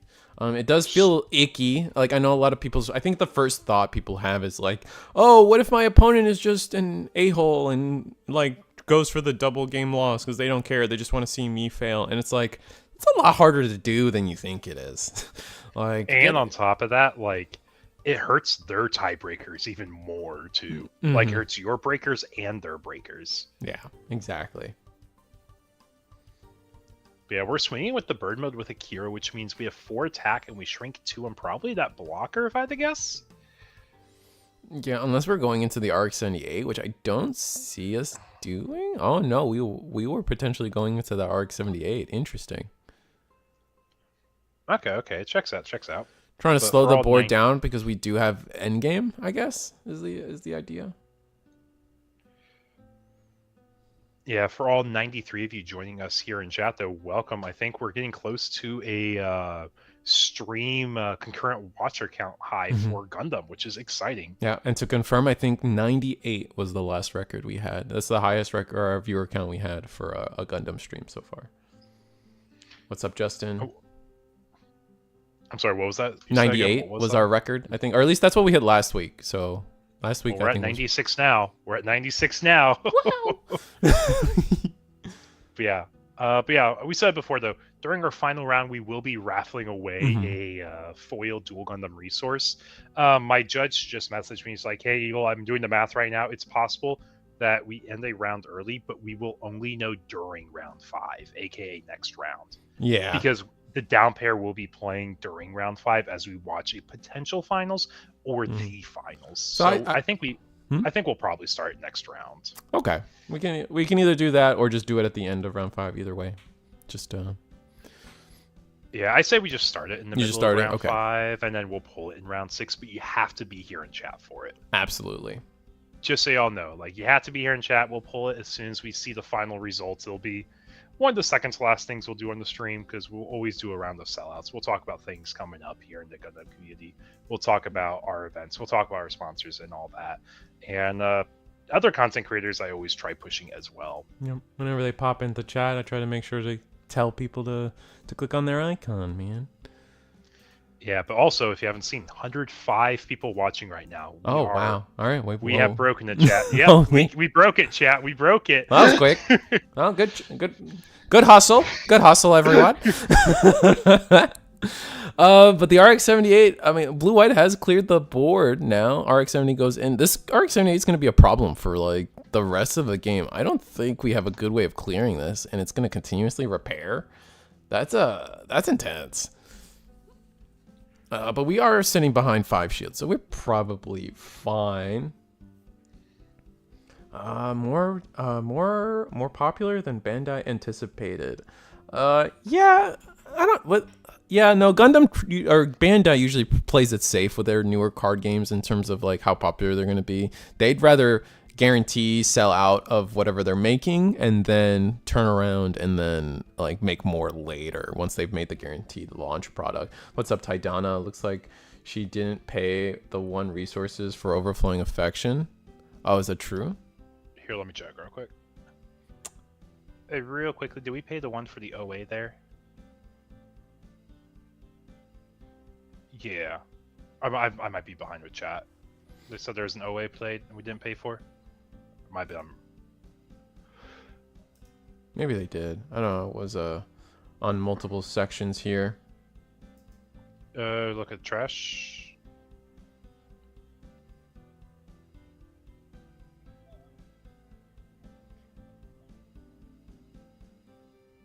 You discard. From the blue-white player.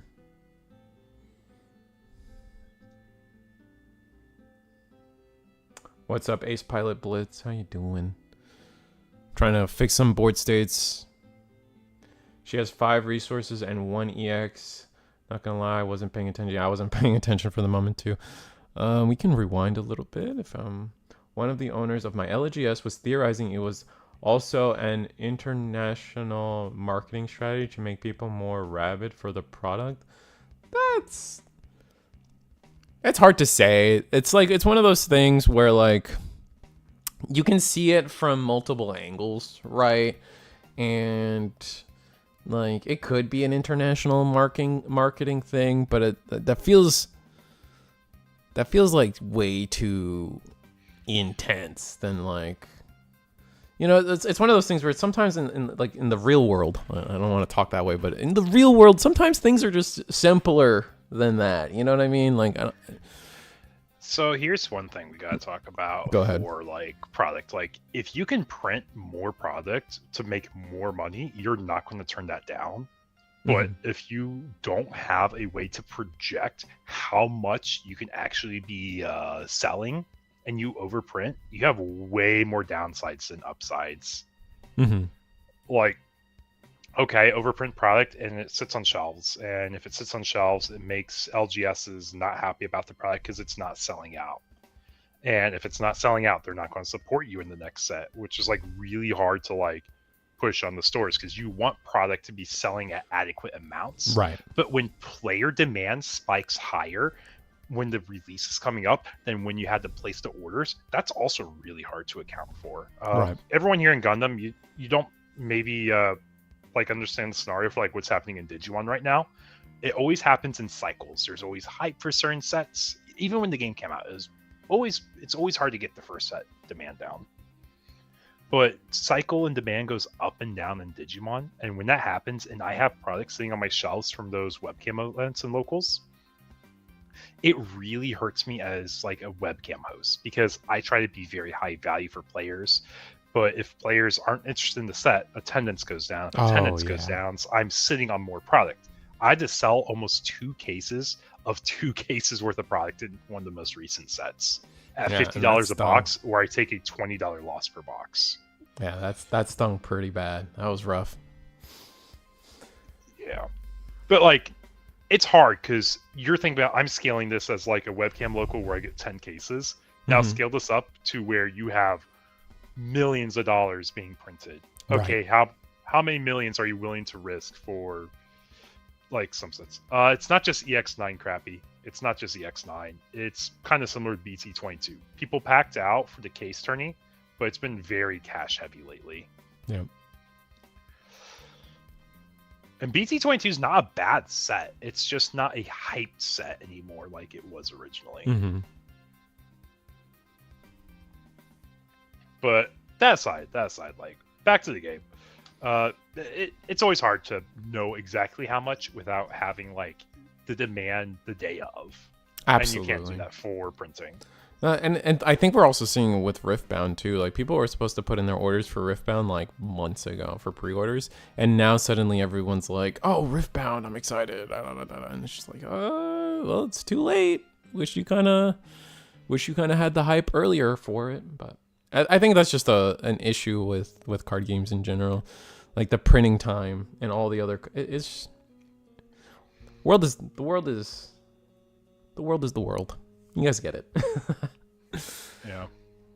Looks like we're in Wing Zero threat territory now. We put down the Zor and our Perfect Strikers down. Yeah, we need to just attack into shield while we can. The Kira will -2 the AL strike, but it's not going to matter too much.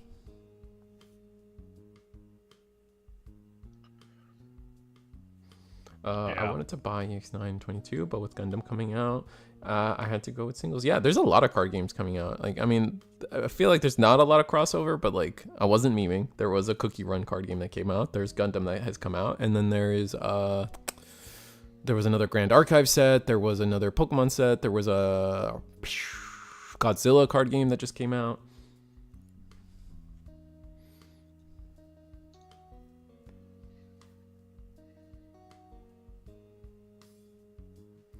You can tell the green-white player doesn't have the wing 0 in hand right now. He would have to draw or search it.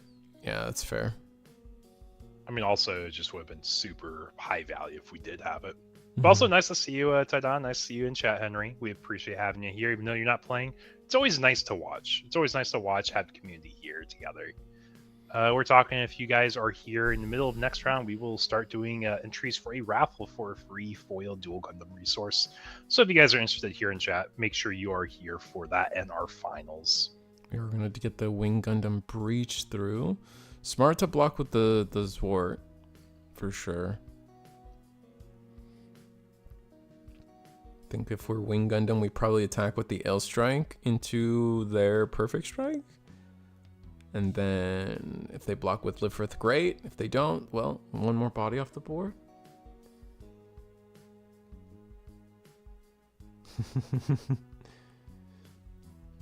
We got a kind of rivalry going on in chat. That's fine. Beef. Yeah, that was yeah, Lou.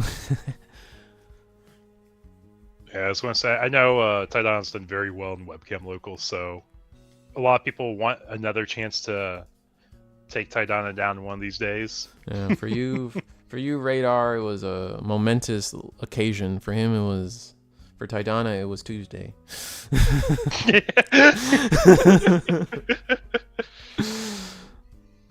I'm memeing. But yeah, 46 players tonight, though, is crazy. I'm super happy to see this growth, and heck, product becomes more available. We'll be getting a lot more product to add to these webcam events one of these days. But for now, until we can get more, we are investing into set 2 with all channel proceeds to make sure we have that for y'all. That's gonna be exciting. So that 2 is so exciting too. You know, a lot of people are on the Iron-Blooded Orphans, G-Quacks. I think those are the big ones, and then like New Age is in there. There's a lot. They already teased all the representatives in, and a lot of Set 1 series are getting support as well. They confirmed more Wing. They confirmed more Universal Century. I think Unicorn's on there. Like so much. They're jam packing Set 2, and a white base comes down for the 2 resources.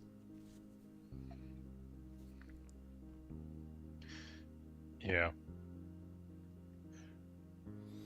I'm excited to see more events. Like Eggman said, getting a 128 player cap would be crazy. That'd be wild. Mm-hmm. And I think it's definitely doable.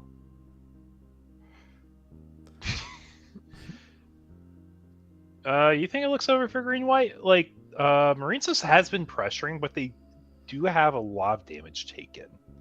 Mm-hmm. So like, but freedom does come down. Yeah. With is that Abana or Akira? That's Akira. That's Akira. So we do have the link pair. Probably gonna clear board. Yeah, I guess if you are looking at cards in hand, yes, you are right. This is very blue-white favored. Mm-hmm. Just 1 locals on Sunday with green and white. Oh, nice. Congrats, Lou. Yeah, I think the big thing to take away, though, from these webcam locals, like, sure, it's going to be slightly different than Gen Con meta. Gen Con was so much white-green that blue-red was able to steal 3 of the 4 decks. These webcam locals give a great way for players to structure their first deck, for them to get inspiration for deck builds. Right. So if you guys are looking for deck lists, trying to figure out, hey, how do I want to build a Xeon deck? Well, guess what? We have the option to have open deck lists here on Limitless, so you can net deck off of that as your starting point and see what decisions you like, what cards felt useful in hand at all times. Maybe something didn't click with you as well.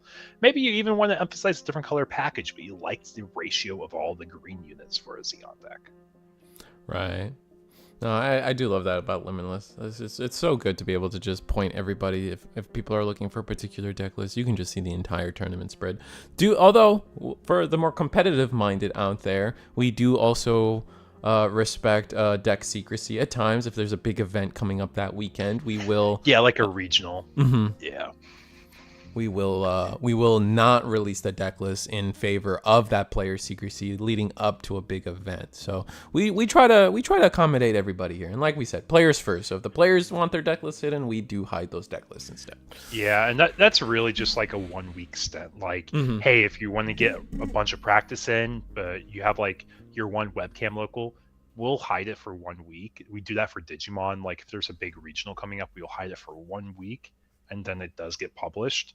So like if you're prepping for the LA regional, but you don't want people to be on your deck, we can hide it for 1 week. But after that, it goes public because we do like the resources being available for players. I can at least show like deck names if I'm not showing the full decks. But yeah, there's the first Wing Zero.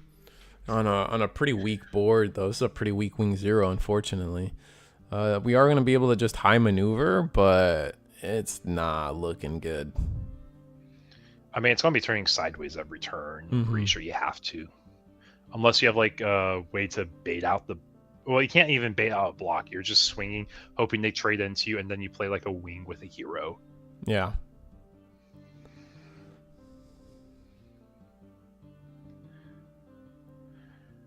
Zaft Oz Red Blue. I mean, you know, man, if you bring it, well, I'll let you, we'll hide it for you if it's that spicy, you know? Looks like we are going to attack it to base. We are getting a little aggressive. Ooh, a duo. That could be game-changing. If we have the Health Scythe with First Strike, that could change the position of this game a lot. We're going to get the, I guess this is the 2 from white base. Get the 2/2 little cool Pokemon card. What is this? Prinplup? Something? I don't know. This is a lot of Pokemon out there, man. Oh, is that a Strike Rouge? That's a Strike Rouge. Wow. Strike Rouge comes down to restand our freedom. Lifrith, and yeah, we're dumping Clip now. We saw the first Wing Zero. We are A-okay dumping Clip into this board state now. Yeah, if he has a second Wing Zero, he has a second Wing Zero. We are just waiting for the moment. I don't like webcam. What? Is that why you're not playing Titanic? Busy building? Yeah, no, I get it. Webcam can be pretty tough. I famously, like, at least for Commander in Magic the Gathering, I often refuse to play webcam Commander. It's just too much to keep track of. You know, I will be real with you. I have been thinking, I'm like, is there a world that makes sense to do like a free-for-all night for Gundam on webcam? I think that could be fun, but I don't want to like take over a webcam locals night. There could be. We could do it like, I don't know, there's some requests out there for a middle of the day tournament. Could be a weekend thing we try to pull off. I think free for all is a lot easier to do than 2v2 as much as 100% it is. Right. Yeah. The thing would be streaming it and then clearly figuring out who's attacking where would be the first concern, but I think it shouldn't be that bad. Yeah. Ooh, Health Scythe with duo. We know we had the duo. Yeah, or Health Scythe, yeah.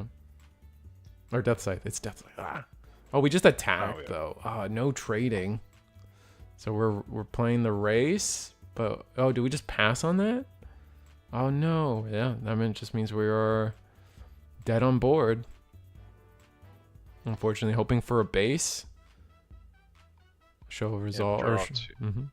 Yeah, you'll always open up your options first, see if you can get a pilot for like an extra link just in case. Not like it really matters because you won't lose your turn like in Digimon. In Digimon, if you're playing that, you swing into like life, you can burst, and like the equivalent in, I guess, Gundam is like you would rest 2 of your opponent's resources. Ooh, we do get the base, but it's too early for the base to be good. No, and then Freedom Gundam comes down, and then the token for game. Unforeseen incident? Nope. That's game. That's just game. So close. Had the base been the last one card away off of base being relevant, that unfortunate. But yeah, no, Marine Says takes it blue-white with the Strike Rouge for like some really interesting defensive play. Yep, our last 3 undefeateds for tonight are going to be Marinesus, Leyland MVP, and Levi. I don't think Levi's a surprise to anyone. He's a very strong pilot that's been consistent. Marinesus also a very consistent pilot on blue-white. Right. And Leyland's a fairly new player, but they started joining in the middle of Season 2, so they have a really good track record recently, and we're excited to see what we can showcase in the next round for y'all. I'm going to, let's move us to, see if we can get table 7, table 8. I tried table 8, but one of them wasn't loading for me for some reason. Salty Goose. Looks like the bandwidth's Oh, they're scooping it up anyway. So table 8's done. Table 7's mid-game. Yeah, we can do table 7. I know you want to see more Zaft, Sue. I do. It is where my heart lies, is with the Zaft. Arthrin. My king. Alright, so we got once again our white red Zaft and versus white blue again on our bottom playmat. Strike Rouge pretty good. Yeah, no, it seemed pretty strong for sure. Yeah, that's actually something that not a lot of people know about Tidana, is Burst is something that you do not have to activate if you don't want to.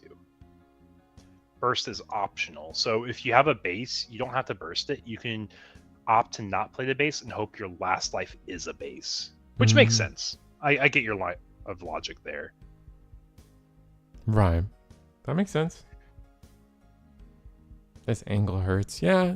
So I think this is one of the angles where if you just look at it via like this, I think it looks way better when it's not upside down. Sometimes flipping it upside down so the units are butting heads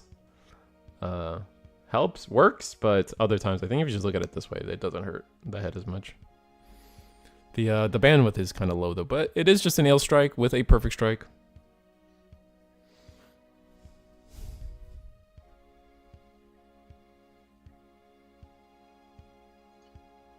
They need a shoebox under their laptop. Yeah. It could help, but also they want to be able to watch their screen as well, see what their opponents are doing. Flip my head. Even thought of doing left, right instead of ever. Have I ever Instead thought of top of... downs? You mean like this? Oh, the dugout's still on there. I've got the screen set up for it, but I don't know if it looks. I don't know. It's hard. Because on webcam, like everyone's focused on like being in front of each other. Mm-hmm. It's kind of better for the bad angle, dude. It might be on like a case by case, because I think that's what we talked about too. Because like in general, the top and bottom is the one that features like better. Because I was getting ready to say it, but like when you have a webcam, you're focused on what's in front of you, and when you focus on what's in front of you, it's a lot easier to think about top down. Right. If you're making left right, both sides are going to be slanted to some extent, and that's why it just kind of looks off for webcam. But it works really well for IRL events. So like if we're doing a stream in person, you'll probably see something like that. All right.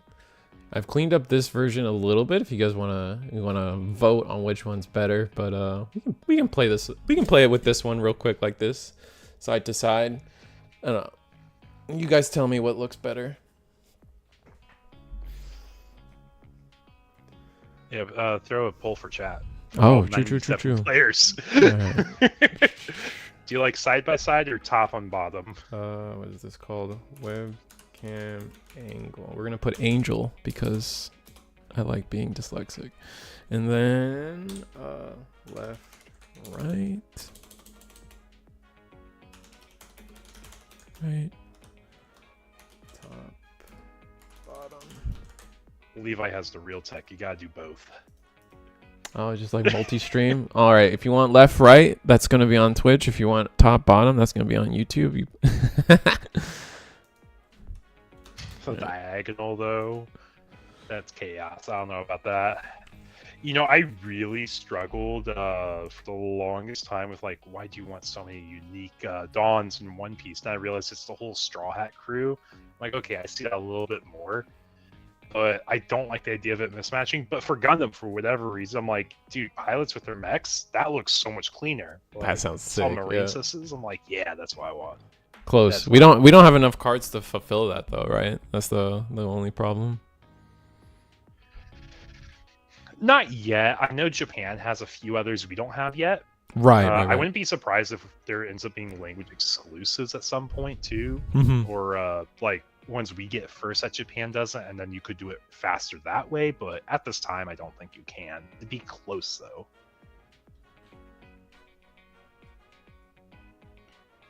Looks like top bottom's winning hard, so we're gonna switch back. But you know, now you guys know Risu's more prepared in the background than you guys think. Yeah, you know what's up.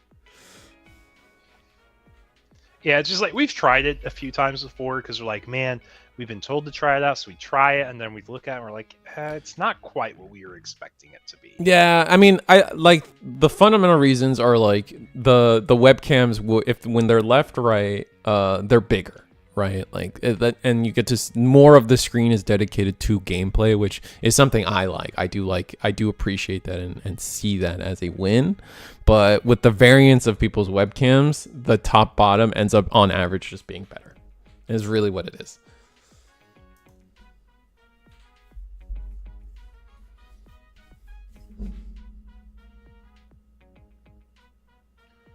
Yeah, we're looking into this board state though. It looks like a Zaf's being pushed really hard in the face. Double RX on board, perfect strike. Get the Justice, so we get our token. We can attack with it if we want, but I don't know if we will. I guess it actually makes sense to against a blue-white player in particular, but it looks like we got the Atherin link to go on Justice. Ooh, that's pretty good.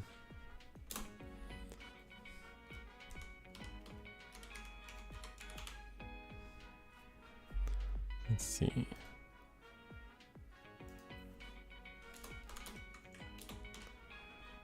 I'm doing some stuff on the side. Like I said, Risu is more prepared than you may initially think.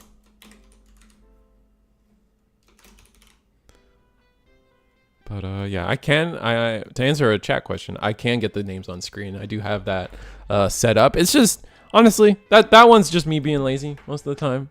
Switching between webcam perspectives, turning screens on and off. I am working with a homie from the Digimon side of things to get things more streamlined on my thing. Because while I am prepared for multiple scenarios, it's all held together by duct tape. But yeah, no, I do have the ability to, like, we even have like something that's hidden is like, because in Digimon it's a best of 3, so we have winner game 1, winner game 2, stuff like that on the screen. I could put the decks on there as well through text. What's it? Red, white. We'll put a correct one on there. We can show red, white, stuff like that. So I actually prefer no names, the privacy, not gonna lie. That's fair. I mean, it is one of those give and take kind of things. It's hard to get everything. Like for the finals, we'll probably do it just for like the sakes of like or the feature match. Usually for the feature match is like the key one. Yeah, because like I understand like GDR laws for like Europe and how that all intertwines with like these streams might be a little funky at times. We do our best though to showcase stuff for the community and just honestly enjoy the game for what it is. If you have issues being on stream, just let us know and we'll do our best to accommodate. Because there are always plenty of other tables. Like we have 46 players tonight, so we're able to showcase quite a bit. When it comes to the finals, we do have our finals showcase though. Yeah, that's the only one where we don't take negotiations usually. Yeah. Oh, I meant showing bottom tables with names is a little embarrassing versus showing finals. That's fair. I see what you're saying. Yeah. We get you. I mean, we're not bottom tables. I say we're like upper mid tables right now. These are like X1 players. Because we have so many players, X1 goes quite a bit far down. Yep. I see what you're saying though, 100%. I don't think never once have we ever crafted a sentence in which let's go to our bottom tables where we're seeing the less successful version of, like, you know, like we've never spoken in those terms. We don't talk down, but yeah, we get you 100%, Ali. It's a really good perspective to have. Like, just getting extra perspectives does help because taking feedback from people from pretty much every background just improves the quality of the it makes this it's a community event, so we try to get it. You can't make everyone happy, but you can make the greatest share happy.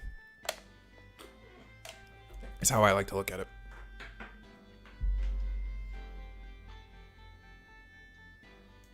Can I write the names of description of my proxies if I can't color print a new proxy? I think everything Marvel, the short answer is yes. We do have a spectrum of proxies that are allowed. I think yeah, we've have plenty of, at least in Digimon, we definitely like let people use a sticky note, and as long as you write the name of the card, the set number of the card, that's enough. But I think our rules with Gundam are a little more higher brow than that. We do want you to at least write the full effect and stuff like that. So I think the short answer is yes. Everything Marvel. Just make. I mean, yeah, DH. You know what? You're right. Well, as long as we make you happy, then I think we're good. I think we're probably in a successful spot. I'm happy for you. Guys are great. Thanks. Did you see the Sonic Tims? I did not. There's Sonic Tims. Someone's got to link me those. I'm too small of a person for Tims. I'm gonna be real. Like my feet would that's a lot of weight for my feet. I'm gonna be real. But that sounds sick. I'm not gonna lie. I hate when people are using those proxies that are just black and white, basically impossible to see what they are. That's fair, DH. There's nothing like. You're not wrong. Like, that's not a wrong sentence to have. Absolutely not. I think it's just I also, like, from a streamer perspective, it does get hard too, right? Like, I sometimes don't even know what card is on the screen. But when you're playing, players can communicate, and again, with that player first mentality, as long as it's fine for the players, the stream comes second, or like stuff like that. There's also an official shirt as well. That's cool. That's why I stopped playing Yu-Gi-Oh! /S. Oh, that's funny. Must use your own artwork for proxies. Show us how creative. We've definitely seen some players use their own artwork for proxies, and those are really fun sometimes. Color ink is expensive is why he's trying to say. Oh, 100%. No, look. Like, we try to, like, I get it, homie.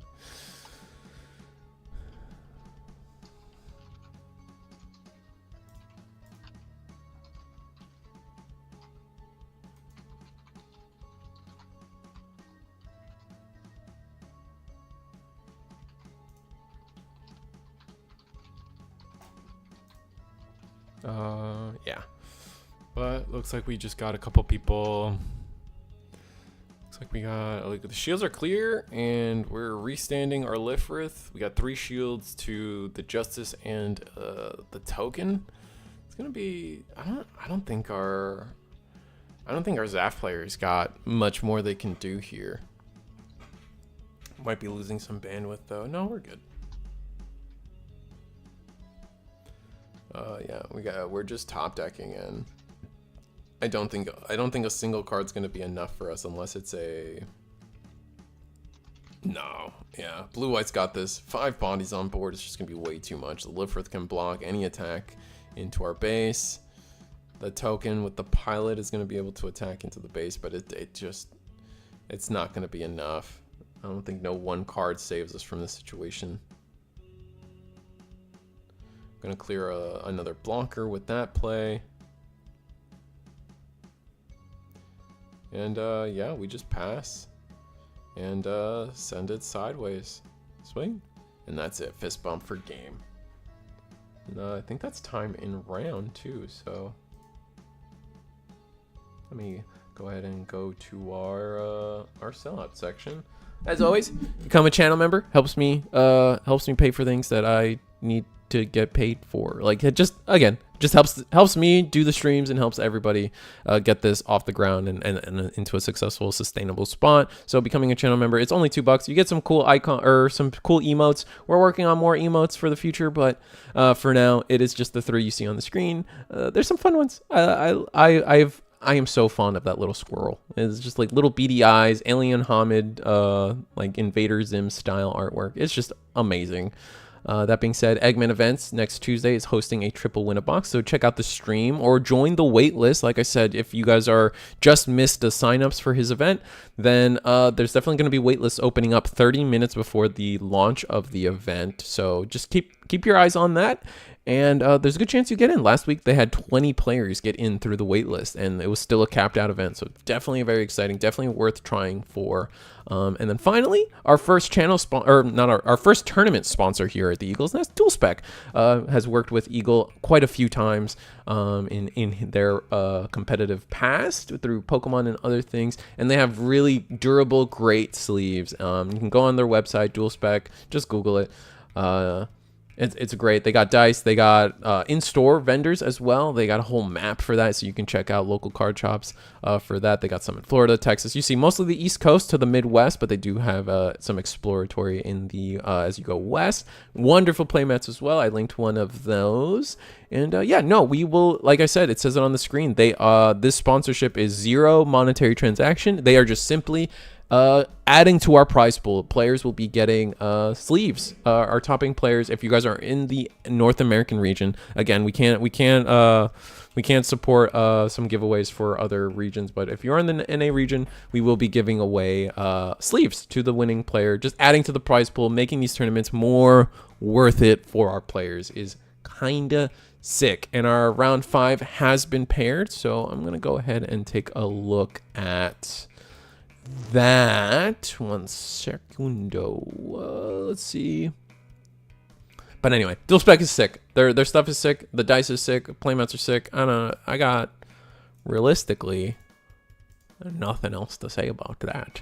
I will like I said, round 5 is coming. I'm just gonna pick one. We got Levi or we got Marincess. We got the down pair or we got the down pair or we got the undefeated. So you know what, let's do the undefeated here. We're gonna do round 5 and we're gonna get that giveaway. Like I said, I did promise a giveaway and that's happening. It's just clicking a few buttons at the same time is walking and talking at the same time is difficult. So that is now the giveaway will be at the start of this round. I gotta get it set up real quick. We're getting there. Yeah. Just let me get the content on the screen for you guys first, and then I'll get that set up in the background. Bam. Bam. Switch over. I'll get the timer going in a second, and I'll make sure the units are butting heads. Bam. And timer is the last thing before I hide in a hole for the giveaway. And just a reminder, you're giving away what again, Eagle? A foil dual Gundam resource. Ooh, that's so sick. Yes, starting small, and we'll see what we can ramp up to. But just for tonight, trying that out for the stream for y'all. So if you guys are interested, once Risu has it set up, we will get the code dropped here, or what we need to type to enter. All right, we're gonna do. See, bam, bam. Bam, bam, and yeah, we'll see if that works. Yeah, one thing I do just want to say again, because we did mention it earlier, you do have to be present here in chat when your name is pulled, otherwise we will re-roll it. Let's see. Is there no... Oh, that's funny. Okay, so there was no chat announcement for some reason. But, why was there no chat announcement?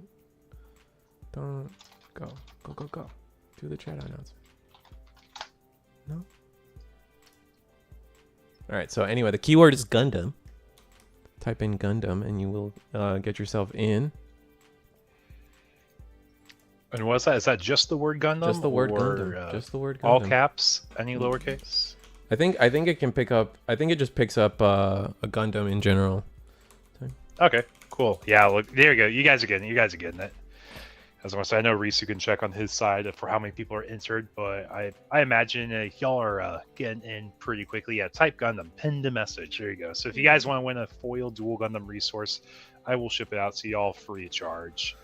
Just wanted to say thank you so much for everyone joining and watching the stream, especially for y'all. These are fun nights. These are community nights, and I want to make it feel like it's value for y'all, not even in just the players, but y'all here in the stream as well. No problem, guys. I love y'all, and I really love having y'all join us for these events. But we're actually able to showcase. Levi has his gym on board, And we have a Zaku and a Dop. Guys, table 1, we got Zeon. We have Zeon Rush. Wow. Yeah. Let's see. I'm just making sure everybody's in. I'm trying to see if the capitalization matters. Definitely type it with a capital G just in case. That's going to be my recommendation if you haven't done that. But I'm not sure if I'm just going to go ahead and say I don't know if capitals matter. Just double check, do the capital G because that's how I typed it into the system. But yeah, just type Gundam, capital G.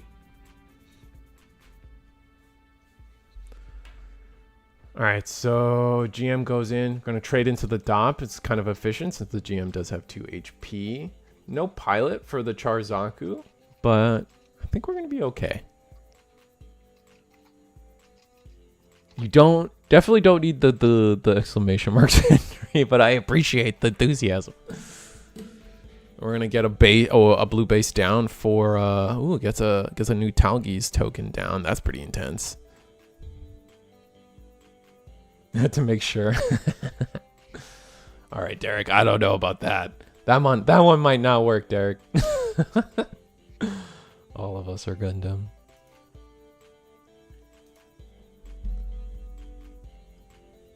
All right. So we got 4 resources. I think one of those is an EX resource from our Zeon Rush. What is Zeon playing? Looks new. Looks like we are teching out on Levi's list. We're teching out a few things. We got the new. It's a lot more low to the ground blue white is probably the best way to put it. Definitely a deck targeted towards trying to shore up the green white matchup. I imagine. Mm-hmm. While also having some fundamentals of playing like your traditional blue-white. Mm-hmm. I'm gonna change the card on the screen in a while. Getting the Corsica base. Yeah, this has been played in a few different decks, not just like Levi's list here, but we've also seen it played in blue-red ping, just as a way to get extra bodies on board. Because if you're just doing a lot of small incremental damage, you don't mind throwing a Corsica base to get 2 small units to go with it, because it progresses both game plans that you have. And we're almost dumping clip entirely. We're just saying, hey, we're going to check, see if you have another base in your top 8 cards. Yeah, that's pretty demanding. That is pretty demanding, but maybe we can finally get some blockers down. That'll be nice. I mean, we're gonna be able to trade. There's some clean trades here. The GM can go into the Zaku or the Char Gundam, kind of up trade there. Talgis is gonna be sad to see that 4 damage go, but that can easily attack into a Zaku too. Maybe we can even pair the Talgis to allow it to live. We'll see what's possible.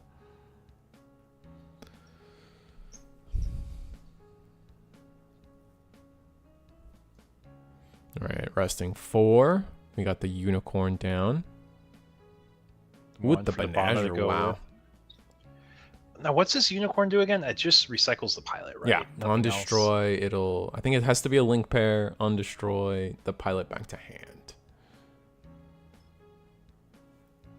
So funny enough, that's going to allow us to trade into probably the Zaku 2 with the destroy. That's what I would do anyway. Oh no, into the Char. Gonna grab a Char Zaku 2. GM into Zaku 2. I feel like we could have done that the other way, but oh wait, this GM's 2 damage, yeah.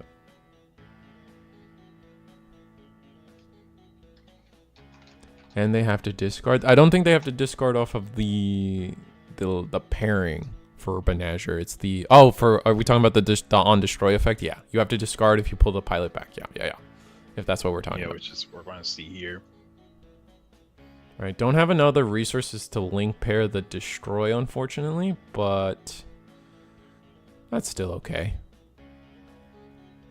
Yeah. But for anyone joining us in the middle of this round here, this is potentially the final round tonight. Depends on how table 2 goes, because it is technically a down pair. So we said, you know what, we're going to start doing our giveaway raffle tonight. If you guys want to enter, all you have to do is type in the word Gundam in chat, like Risu has pinned in the comment section. So if you guys are just joining, make sure you join that raffle. It is a free raffle. I'm giving away a foil dual Gundam resource to anyone who enters and wins. And you do have to be here in chat when we poll it. And we will give you a few minutes before we go to the next person, but just heads up for that. So make sure you guys are watching and staying tuned for the finals. It's either this round or next round. Yep, just type Gundam capital G just to make sure, because I'm still new to the whole Nightbot thing, so I don't want someone to miss out just because they didn't have a capital G. So make sure, do me the favor and make sure you do that. Yep, and actually a point brought up, helps to be in the Discord. Yeah, it will help you in Discord because you will have to message me directly in Discord for shipping information. Which, thankfully, we do have a command for that. Pew, pew.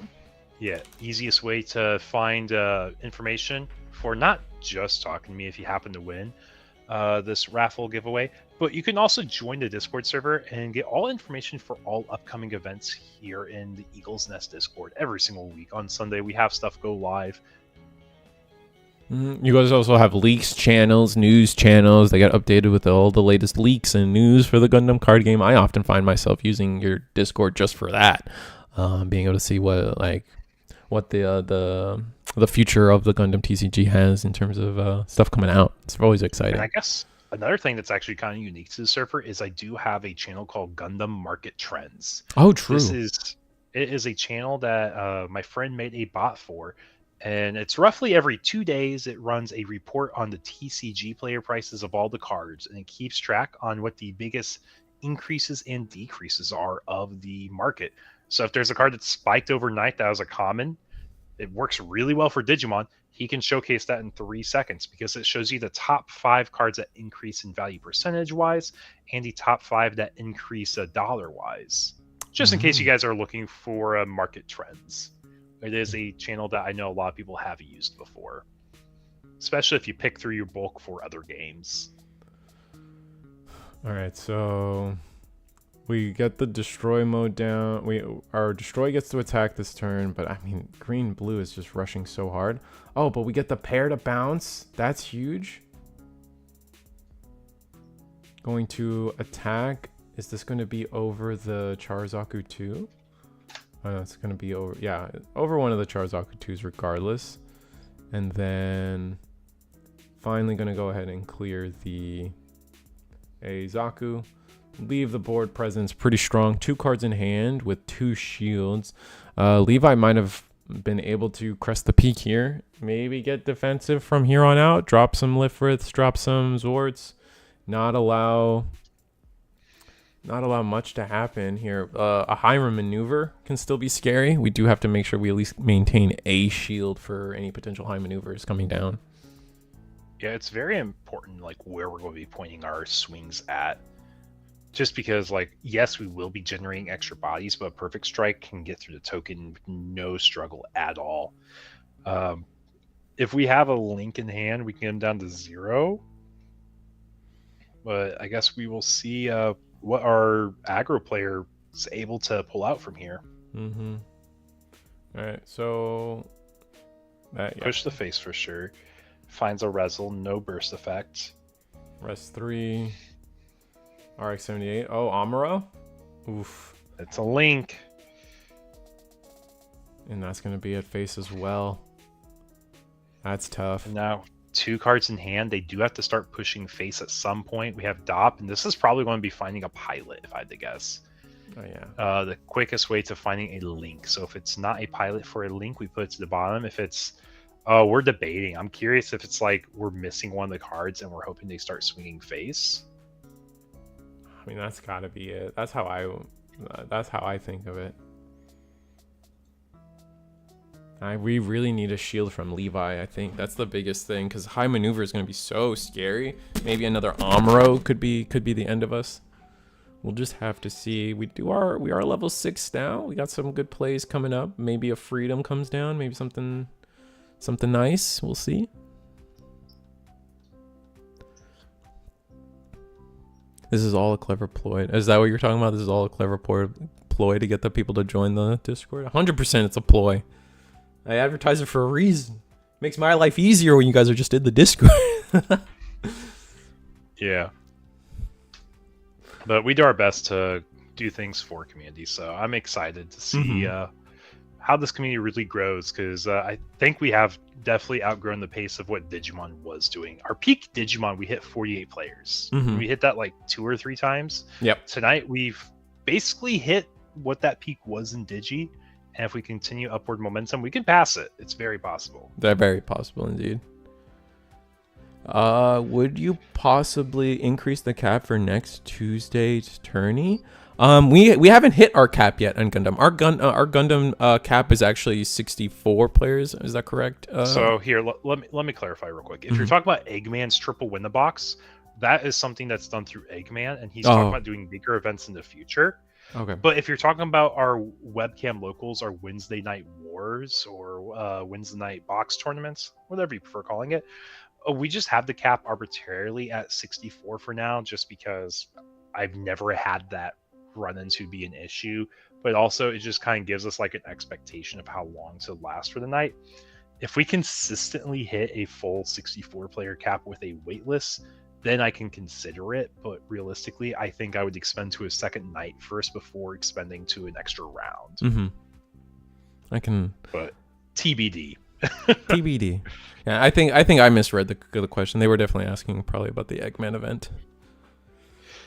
Yeah, and for Eggman, he does want to do bigger things. It's just for now, it's a weeknight event, which I know if you're working a full-time job, it's a little bit harder to deal with.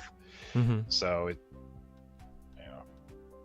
but anyways, so we are getting rid of the DOP, and I can't remember what was our DOP decision. Do we keep the card at the top of the deck, or do we put it at the bottom? I actually don't know. Oof, do we have a way to deal with the Zaku? Oh, we are gonna go take more damage there. Yeah, I'll be honest, Danny. If we do a second night, it would probably be like a Saturday, and it would be something that's like either once or twice a month. It wouldn't be like every single week, just because we do have a lot of staff that work premiere events. So that's a lot of overlap for us, and myself too, because I do work or play in events if I can. Right. Is it top 8 tonight? No, Looney. Just first undefeated. Yeah, like our pricing, we basically guarantee everyone that is whatchamacallit. Like X1 typically is the threshold for pricing. And if it gets these bigger event accounts, my math might be a little off, but I try to make sure everyone's at least priced after X1. But our details page for the tournaments showcase all the pricing. For tonight, because we had 46 players, it's top 8, but I might extend it down to be a little further if we have an X1 not get pricing, because I hate the bubble to be the determining factor of pricing. There's no way Xeon wins this. I think there's a real world where Xeon wins this with a high maneuver play or a really good Amuro array on the right board. Could just end it. So let me put it like this. You have to start swinging face eventually, right? When you start swinging face, they have more chances of getting a burst pilot. And if you get a burst char, if you have no base, you do lose. Char's Gelgu can also get you there with a pilot or with a Xeon in hand. So you have a few card combinations you do have to start pushing at some point. And if you push them into a pilot, it could be bad. Oh, the sword strike with a Kira link pair is huge though. Actually gets rid of the gun tank. And again, still no pilot. That's good. Holding our breath. Two more Dawn. 2 more resource and a Lifrith. So really hoping it's not a Char's Gelgoog or just a Char link pair. 3 cards in hand. Ever getting closer to that potential. It's also a very Rush-esque heavy build of blue-white, I would say. Yeah, but also 115 players or pilots watching us tonight. First of all, thank you so much Welcome. for joining us. We're in the middle of round 5. If you guys are just joining us and you don't know, we have a raffle going on tonight.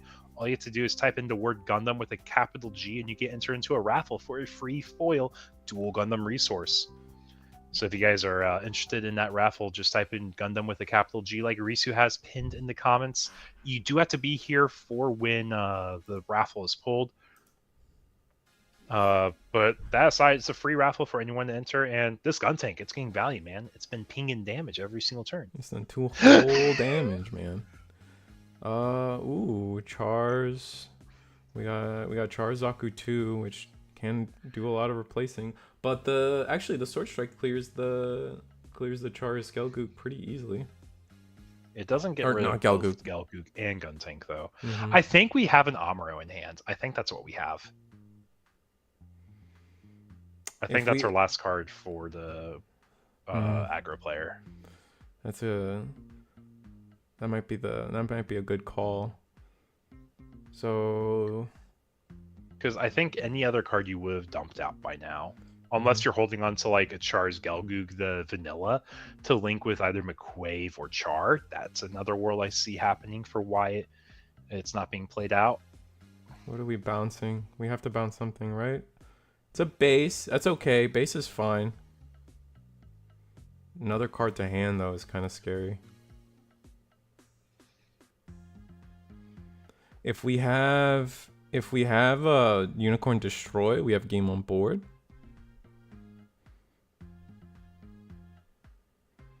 But we're gonna rest 4 and another Sword Strike Kira. That does also get us a form of game. That's gonna bounce the Charzaku. Yep.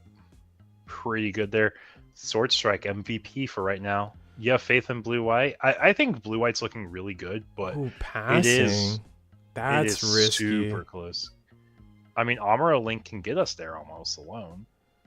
That's so risky. We had game on board, did we not?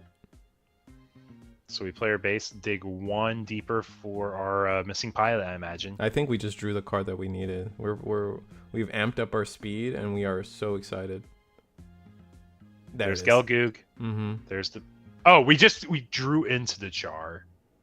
Oh, did we not have a Xeon unit? We might not have had the Xeon unit. Oh, we should have gone for game. Why did we not go? Did I miss something? Was there a reason we wouldn't go for game there? You respect Amuro for game. So what did you draw into off of life? Did you draw into the Gelgoog or the Char? If you had the Char, you had the game anyways. Okay, he got the Char pilot off of it. Oh, did we not have one in trash? Oh, yeah. Oh, you know I don't think we had one in trash. I think that's what it was. That's funny. No, but did Levi not have game with just destroy, Ailstrike? Like, what are we playing around by not attacking with Lifrith, Ailstrike, and we're playing around last base life? Yeah. Table 2, we have our down pair playing still. Yeah, so let's go. Hop over there. 2 shields. Yeah, it was 2 shields, 3 attacks, right, Michael? I think we were just being safe on last base shield or last shield in base. Or oh my god, you guys know what I'm talking about. I feel like I get that backwards all the time though. I'm gonna try to jump in table 2 here. So I didn't do that right. So who's our undefeated? It's Marinesis, right? It is Marinesis, our Yu-Gi-Oh playmat with the I guess they both have chaos rarity or chaos art resources. The one with the pilots though.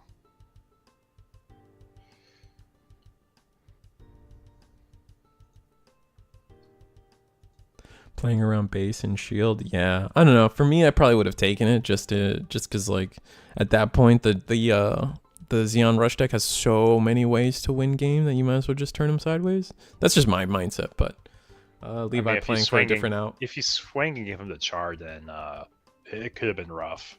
Like if you gave it just earlier, so like you're incrementally trying to get there. Resources for myself. I rock the beta foils because I pulled them in my first beta box, so I am keeping the beta foil resources as my primary. But I am trying to build a pilot pilot party, pilot crew one at some point. Yeah, I just have the beta ones as well. They're not foil, but I just use the beta ones. I have the beta EX base that you know what, we might try to get rid of. I didn't realize that one singular card is so much. Yeah. Especially for me when I'm like, there's just other ones that are prettier. Yeah, I am waiting for the Gundam base team one to come around to somewhere a bit more accessible for me. That's fair. All-time Gundam aerial resources. That's pretty hype. Getting a whole 10 set of a single art is kind of sick. So now question for y'all. Are y'all going to mix languages on your resources too? Like if you're running like all Hero Yui resources, are you going to mix the Chinese ones with the English ones, with the Japanese ones, with the non-foil ones of each language? Or are you just going to be keeping it one language if you can? Because that sounds like even more chaos. And That sounds funny. I'm kind of low key about it. I got Chinese and Japanese. Ooh, fancy.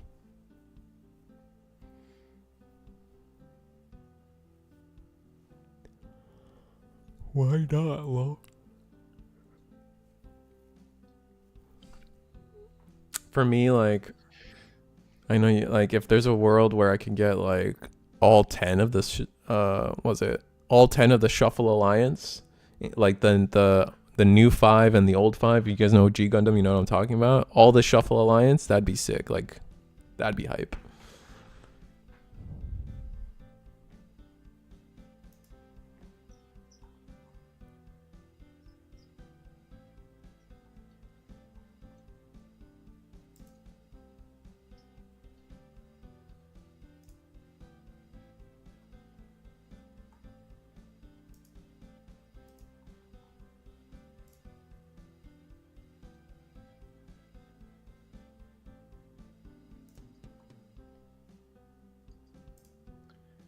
Yeah, looks like we have I would say, pretty complicated and heavy board state right now. Like, if you turn a card sideways, it really gives your opponent a chance to leverage into either favorable board traits or into going face if they have hands that support it. 2 blockers on our pair upside of things. Ale bouncing a Rezel. If we're playing as Marine Sus, we have a way to tap 1 blocker. We get a block, you swing, you get them down to 1 life, and you have to have like double link to go for game, so you're not winning off of this turn. Yeah. Well, this looks like we are resting some more dawn, trying to figure out our resource. Now we're organizing. Organizing.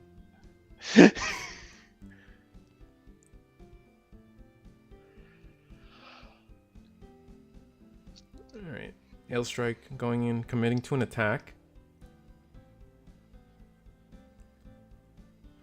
Gonna let that through. Marine Sis does only have 1 blocker. 10 minutes left in the round, guys.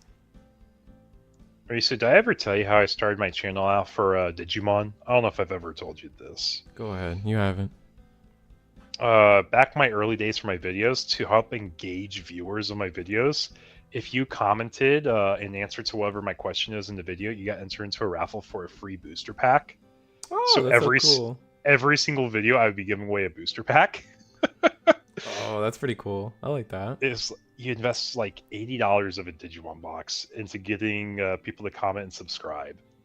And that's how I got my first like 100 subscribers. I did it. My whole thing was to become a commentator. That was my goal from day one, and it's become so much more than that, which is kind of crazy when I think about it. Yeah, back when I had a lot more time on my hands, because I don't know if everyone realizes here in this chat, because a lot of y'all are here for Gundam. We run 2 Digimon webcam locals a week here too. My full-time job's 40 hours, and then when I'm doing these webcam things, it becomes an extra 30-hour job on top. Oh, yeah. So it's really hard to fit in stuff for content creation, which is why I don't say I outsource it to you, but like we build it together. Yeah, for sure. But yeah, But I'm here for the communities. I love what I do here with y'all. I love what I do with the Digimon folks as well. Digimon, I think it's us as like the primary webcam local folks too. No, we're definitely kings of that without even having an ego. We have the they're like we advertise the other ones, but no one gets the same foot traffic. Yeah. I think that's a mix of. I think that's it's a mix of we're wonderful people, we're funny, but I think it's also your dedication to making sure the players have the most optimal pricing and really making it worth it for the players to compete and play. I think that's what really drives the success for the most part. Yeah. One thing that's driven Digimon players jealous, just low key of y'all here in Gundam, they love our prize wall with the points. And they said, Eagle, when do we get the prize wall with points? And it's just one of those things where never really thought about it. Or, like, it was in our minds. So it's like we give packs. We give out so many packs. That's basically our prize wall points is how I saw it. But it's a fresh way to redo things after doing the same thing for so long. So we'll probably have prize wall points for Digimon sooner than later. I also think it does help, like, how we keep track of points. I don't know if you guys have seen our channel, but we have like a bazillion channels. What you call channels and forums to keep track of pricing. Yeah. That's one thing that Gundam does so much better for us right now. Yeah. I printed paired link tokens with accommodating boxes for my locals. Lots of filament, but hopefully helped secure a player base. Oh, I see what you're saying. That's pretty cool. 3D printing's like crazy. Like, there's a world where I want to try to 3D print something, but we'll see. Get into that space. It's kind of fun being creative in that way, or being, creative. Oh, we'll go with creative.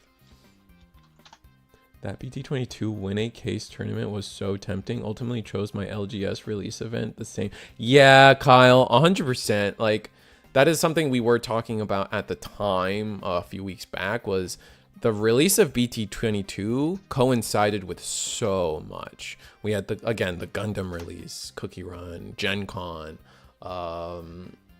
It was like you had 1 month between the two sets, and between those two sets, you either gave them like 1 week of playing like the new set, or you push into a case tournament for the next set. Yeah. And on top of that, like, I had to work through my pricing for the previous set, and then I start working through my pricing for the next set, and I start pushing, and it's just like, it's a snowball thing. So that we tried giving as much time as we could, but also making it clear that like people could get product from us before the set actually dropped, because that's the big thing for the case tourneys. It's not saying I don't want to do cash outs for those events, but I want to push people to taking some product at least. And if you know you're getting product before the set comes out, I think it's a big win. Yeah, absolutely. How's it going, Blood Titan? Well, it's going pretty close. We're getting to the end of the round here. So just a reminder, we are doing a giveaway for a Strike Rogue resource. Just type in capital G Gundam in the chat to enter. And we got one more round confirmed. Marine says took it. Ooh. Yeah, it's for a foil dual Gundam resource. Oh, foil dual Gundam. Oh, my bad. Yeah, it's all good. But all you gotta do is, like Reese was saying, type in Gundam in chat, capital G, like he has pinned in the comments, and we will be pulling it at the conclusion of our finals, which we do have one more round for tonight. Right. Yeah. We thought maybe potentially this was our last round, but no, we are. Oh, this is on the screen. Oh, that's all the people who have entered, by the way. Look at that. Oh wait, I didn't transition. Oh, we saved it. We didn't transition to that screen. That was embarrassing. Yeah. But that being said, let's talk about Dual Spec. Yeah, so Dual Spec is our first channel sponsor that we have, and I just want to give you guys a little bit of heads up. We might have another one for next week too. But Dual Spec is adding pricing into our pool for players every single week. For players in the North American region, you can win a set of Dual Spec sleeves. This is a product I'm not selling out because I make money from. It is a product I genuinely like, and they are donating this into the prize pool for players to give players more to play for. I don't make a dime off of it. This is just simply something they're doing out of their goodwill that they want to do to grow this community because they are very interested in Gundam and they want to see this momentum carry. And with that said, I just wanted you guys to remind you, this is a weekly webcam show that we do every week. We had, what, 46 players tonight? So if you guys didn't just make it in, I know a couple people were trying to get in last second, but couldn't just due to, like, you know, we have to get the tournament started eventually. This is every Wednesday, 8 p.m. Eastern. Join the Discord, exclamation eagle to get the Nightbot to give you the link to the Discord. Sorry. Yeah, just every Wednesday, 8 p.m. Join the tournament, join the Discord, or just come in and hang out in the chat. Love being here, love doing this for you guys. So as we go into our finals, just know, if you guys want to sign up, it's a win a box every week, which I know, you know, product's hard to come by. So I'll see if you guys are, but other than that, I think we're good for a break until our finals, which is aggro against blue-white control. So excited to see how that shakes out for everyone. All right. Well, it should be real soon. We got 2 minutes left on the clock. So remember, type Gundam in the chat, and we'll be back. 2 minutes on the clock, like I said.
Welcome back. Our round 2 has closed. Pairings for final round have just gone up as I literally was starting the sentence.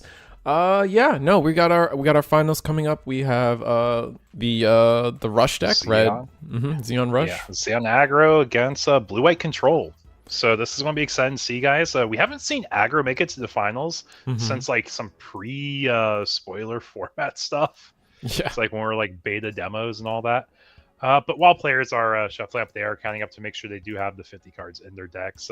Timer will be starting for them here in just a moment. So that gives us time to talk about dual spec. I know we just ended with the break with them, but it's worth talking about them again because we're always player first, and they've added to the card pool. So go ahead. Yeah, so if you guys are looking for some new sleeves, dual specs are ones I personally recommend. The sleeves last for a very long time. So if you're looking for sleeves that are durable and have good shuffles to them, these are ones I would personally use. Shuffle quality, it's like Dragon Shields, but it doesn't go bad. It doesn't get scuffed. It doesn't get grime collected on it, which is probably one of the coolest parts of the sleeves. But these are being donated to the prize pool to one of our players tonight. Additional other things to talk about. We're here every single week with these webcam locals. You can find us same time, same place here. Wednesday night, 8 p.m. Eastern. Discord link in description below. You can also type an exclamation eagle in chat to have a Discord invite link pull up as well. But last but not least, this stream would not be done without Risu. He is our stream host. So if you guys are interested in supporting the stream, like, comment, subscribe. It just really helps a lot. I know he doesn't like talking about himself, but he was in a small car scrape recently. So just even a channel subscribe to become a member, I think is what it is. It's $2. Yeah. It goes a very long way. Yeah, and I appreciate the love and care. I told a couple friends on the side, and everyone overwhelmingly showed me support and making sure I was okay and stuff, and we are fine. Yes, so, and you are physically okay and fine. If anything, you're just shaken up from it happening. Yeah. And the car is more hurt than you are, which is great. That's the ideal, I feel, if you're gonna have to be in a car crash. Oh, and the last thing is we forgot to talk about the Gundam, capital G, in chat. We're giving away a foiled dual Gundam resource. Yep. Yeah, Risu is a-okay. Thank you so much, Danny. We appreciate it a whole lot. I know Risu definitely does. Yeah, I definitely do appreciate it. Puts a lot of time into these streams for y'all. All right, so we're started. EX resource for our blue-white player. I think that's ideal. Gets us earlier on the level so we can get the more efficient blockers down sooner, I would imagine. I feel like, yeah, and then missing the it's so funny because I feel like in this game aggro wants to go second. Maybe that's a crazy take, but you know you're not playing the long game. You pitch the draw too, which I think is a little funny because almost every matchup you keep that. Yeah, absolutely. Or you just play it, right? Like you have the EX resource available to you, just play it now while you can. Yeah. But yeah, so we're just going to start flooding the board. And Stefan, I know it's 100% appreciated. I know it's technically optional for y'all, so Risu does really appreciate the love. That was something that just kind of came up in our streamer chat this weekend. Yeah. You're like, hey guys, this happened. And this was like, my day. Dude! Really aggressive we're start, excited though. to be here. Yeah. Oh, dude, this guy is curving out really well.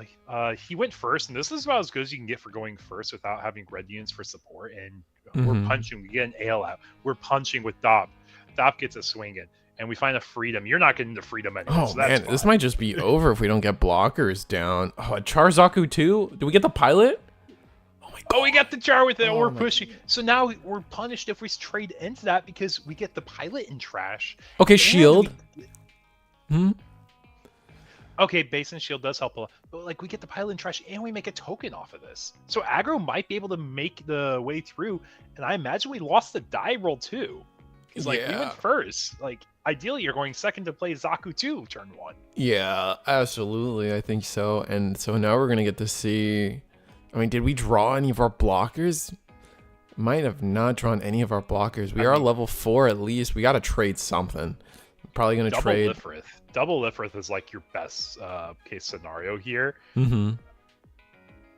Oh, we're going for value swings right now. I Mhm. feel like you have to. Okay, so we tap 3. This is for RX. Oh my gosh. Oh no. We just didn't draw into any of our blockers. Yeah, so depending what we have here, this could be game. Actually, no, this is game. That's right. Is that 1 or 2 shields? It might be 2 shields. If it's 2 shields, oh yeah, it's 2 shields. So we swing with high maneuver Charzaku first, break base, we poke, and then if we have another link, it's game. I don't think we're at game right away. Oh, I thought we had 1 shield left. No, yeah, we have 2 shields left. So we do at least clear all the shields. Maybe we have the link pair. Oh, Amuro the hand. that's helpful, but might be too Not late. helpful enough. Mm-hmm. Is this a link? A G fighter? Do we have an Amuro to go with it? Oh, That's wow. game. That's game. That's game, chat. That is game. Wow, that's crazy. That was so fast. We didn't even get to play the game. Well, Risu, how do we feel about doing this poll for the foil resource? All right. Well, I guess, we had green blue be our winner. I guess it's time for someone in chat to be a winner. All right. I'm going to give you guys another 30 seconds to type capital G Gundam in the chat so you guys can win the dual Gundam foil resource. And then we'll just do the giveaway, and then that's it. I know people are talking about in the chat about giving my support. I don't like opening up a bunch of like GoFundMe's and stuff. It's not that serious. But you can always, if you guys do feel like you have extra money than just the $2, super chats or something. Also, technically, as a way to just kind of fund a little cash that way. It's kind of the same thing. It's the same thing as donating. I just kind of like keeping everything condensed. That being said, like I said, 30 seconds on the clock. I am tracking it, so capital G Gundam, and we will get that foil resource to somebody. To be clear, also helps to join the Discord, right? Yeah, you gotta be here to claim it, and if you join the Discord, that's how you can find me a lot quicker. Yeah, because it is going to be a message eagle, and that's how we're going to get it out of the way for you guys. All right, I'm going to give you guys another. We got. What was it? We're going to give you guys another. I'm going to say another 10 seconds, and then we're going to pull the winner. All right, 5, 4, 3, 2, 1, and I'm clicking the button. Chief Vital, you there? Say something. You gotta. All right, we gotta give Chief Vital. We're gonna give him a minute, so that's 10 seconds on the clock already for Chief Vital. But Gundam. Is it over already? I had to go. Yeah, no, the finals was. That's gonna be a fun video. I don't even. Dude, you'll have time to put every card on the screen. That's how you debate them from thinking, oh man, Xeon just wins because it's like a 2-minute video into it's at least a 7-minute video. Oh, yeah, aggro. I mean, to be fair, the blue-white just did not see any of their early game blockers that they would have loved to see, and just couldn't get no lift with Swords. Nothing of that nature came down. You got 10 more seconds, Chief Vital. Is a minute fair? I think a minute's fair. We did say they had to be here, so. Yeah, we said it quite a few times. All right, so we're gonna have to waiting here in chat. You got a chance probably. Gonna re-roll. We got in 1 more second. I gave them an extra 10 seconds, but Cardboard Titans is now the new winner. If you're out there, can I win instead? I mean, maybe. We just got to keep rolling until a winner. You got 60 seconds, Cardboard Titans. Do what now? Hey, there we go. There we go. Sweet. Cardboard Titans. If you join the Discord and you send me a DM on Discord, EagleX on Discord, I will work out shipping details with you, and I will get you that foil dual Gundam resource. Discord link's there in case you are not in the server already. Join the server, you'll find me. I chat a lot in my own server, believe it or not. Also, all the announcement channels, those are him. So it should be pretty easy to find them. Anyway, yeah, I think we're done. Let's do a final round of talking about our tournament sponsor tonight, and call it a night, everyone. Yep. So I say a whole lot. I don't sell products I don't believe in, and I'm also not making money on this. This is purely something for players. Dual specs or sleeves I genuinely love, They survive for a very long time. It took me a bit over a year until I finally had a set of sleeves split.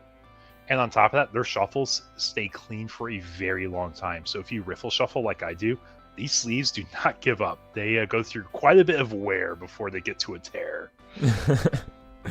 And grime and dirt does not collect on it either. That's like a really other big focus for me, because like my dragon shields, I get like little dried up dirt specks on them. Oh my god, mine are so bad. I don't want to talk about that. Mine are so bad. I refuse to change my sleeves until they break, or they get so gross I can no longer stand it. And man, these sleeves do a really good job. If any of my locals are out there, they know. Oh, they know. It's so bad for me, dude. I don't want to talk about it. We're not talking about it. We're going to talk about how, if you guys missed out on the rest of the tournament, or you were looking to join our next tournament, this is a weekly show every Wednesday at 8 p.m. Eastern. Again, we keep emphasizing it not because we're trying to promote a Discord or something. It genuinely is the easiest and best way to stay up to date on what's happening with the tournament, how to sign up, when to sign up, how to get things done, keep in contact with everybody, and make sure you're prizing and everything. It's the center point of everything we do here. So please join the Discord. And otherwise, every Wednesday, 8 p.m., join the stream. And that's it, I think. That's it. I think we're done. Yep, we'll be here same time, same place next week, folks. And maybe we'll give out another raffle or two, and we might have another sponsor to talk about too that give away a little bit more to our players. So, all right. Thank you so much, guys. Take care and have a nice one. Have a good night, everybody.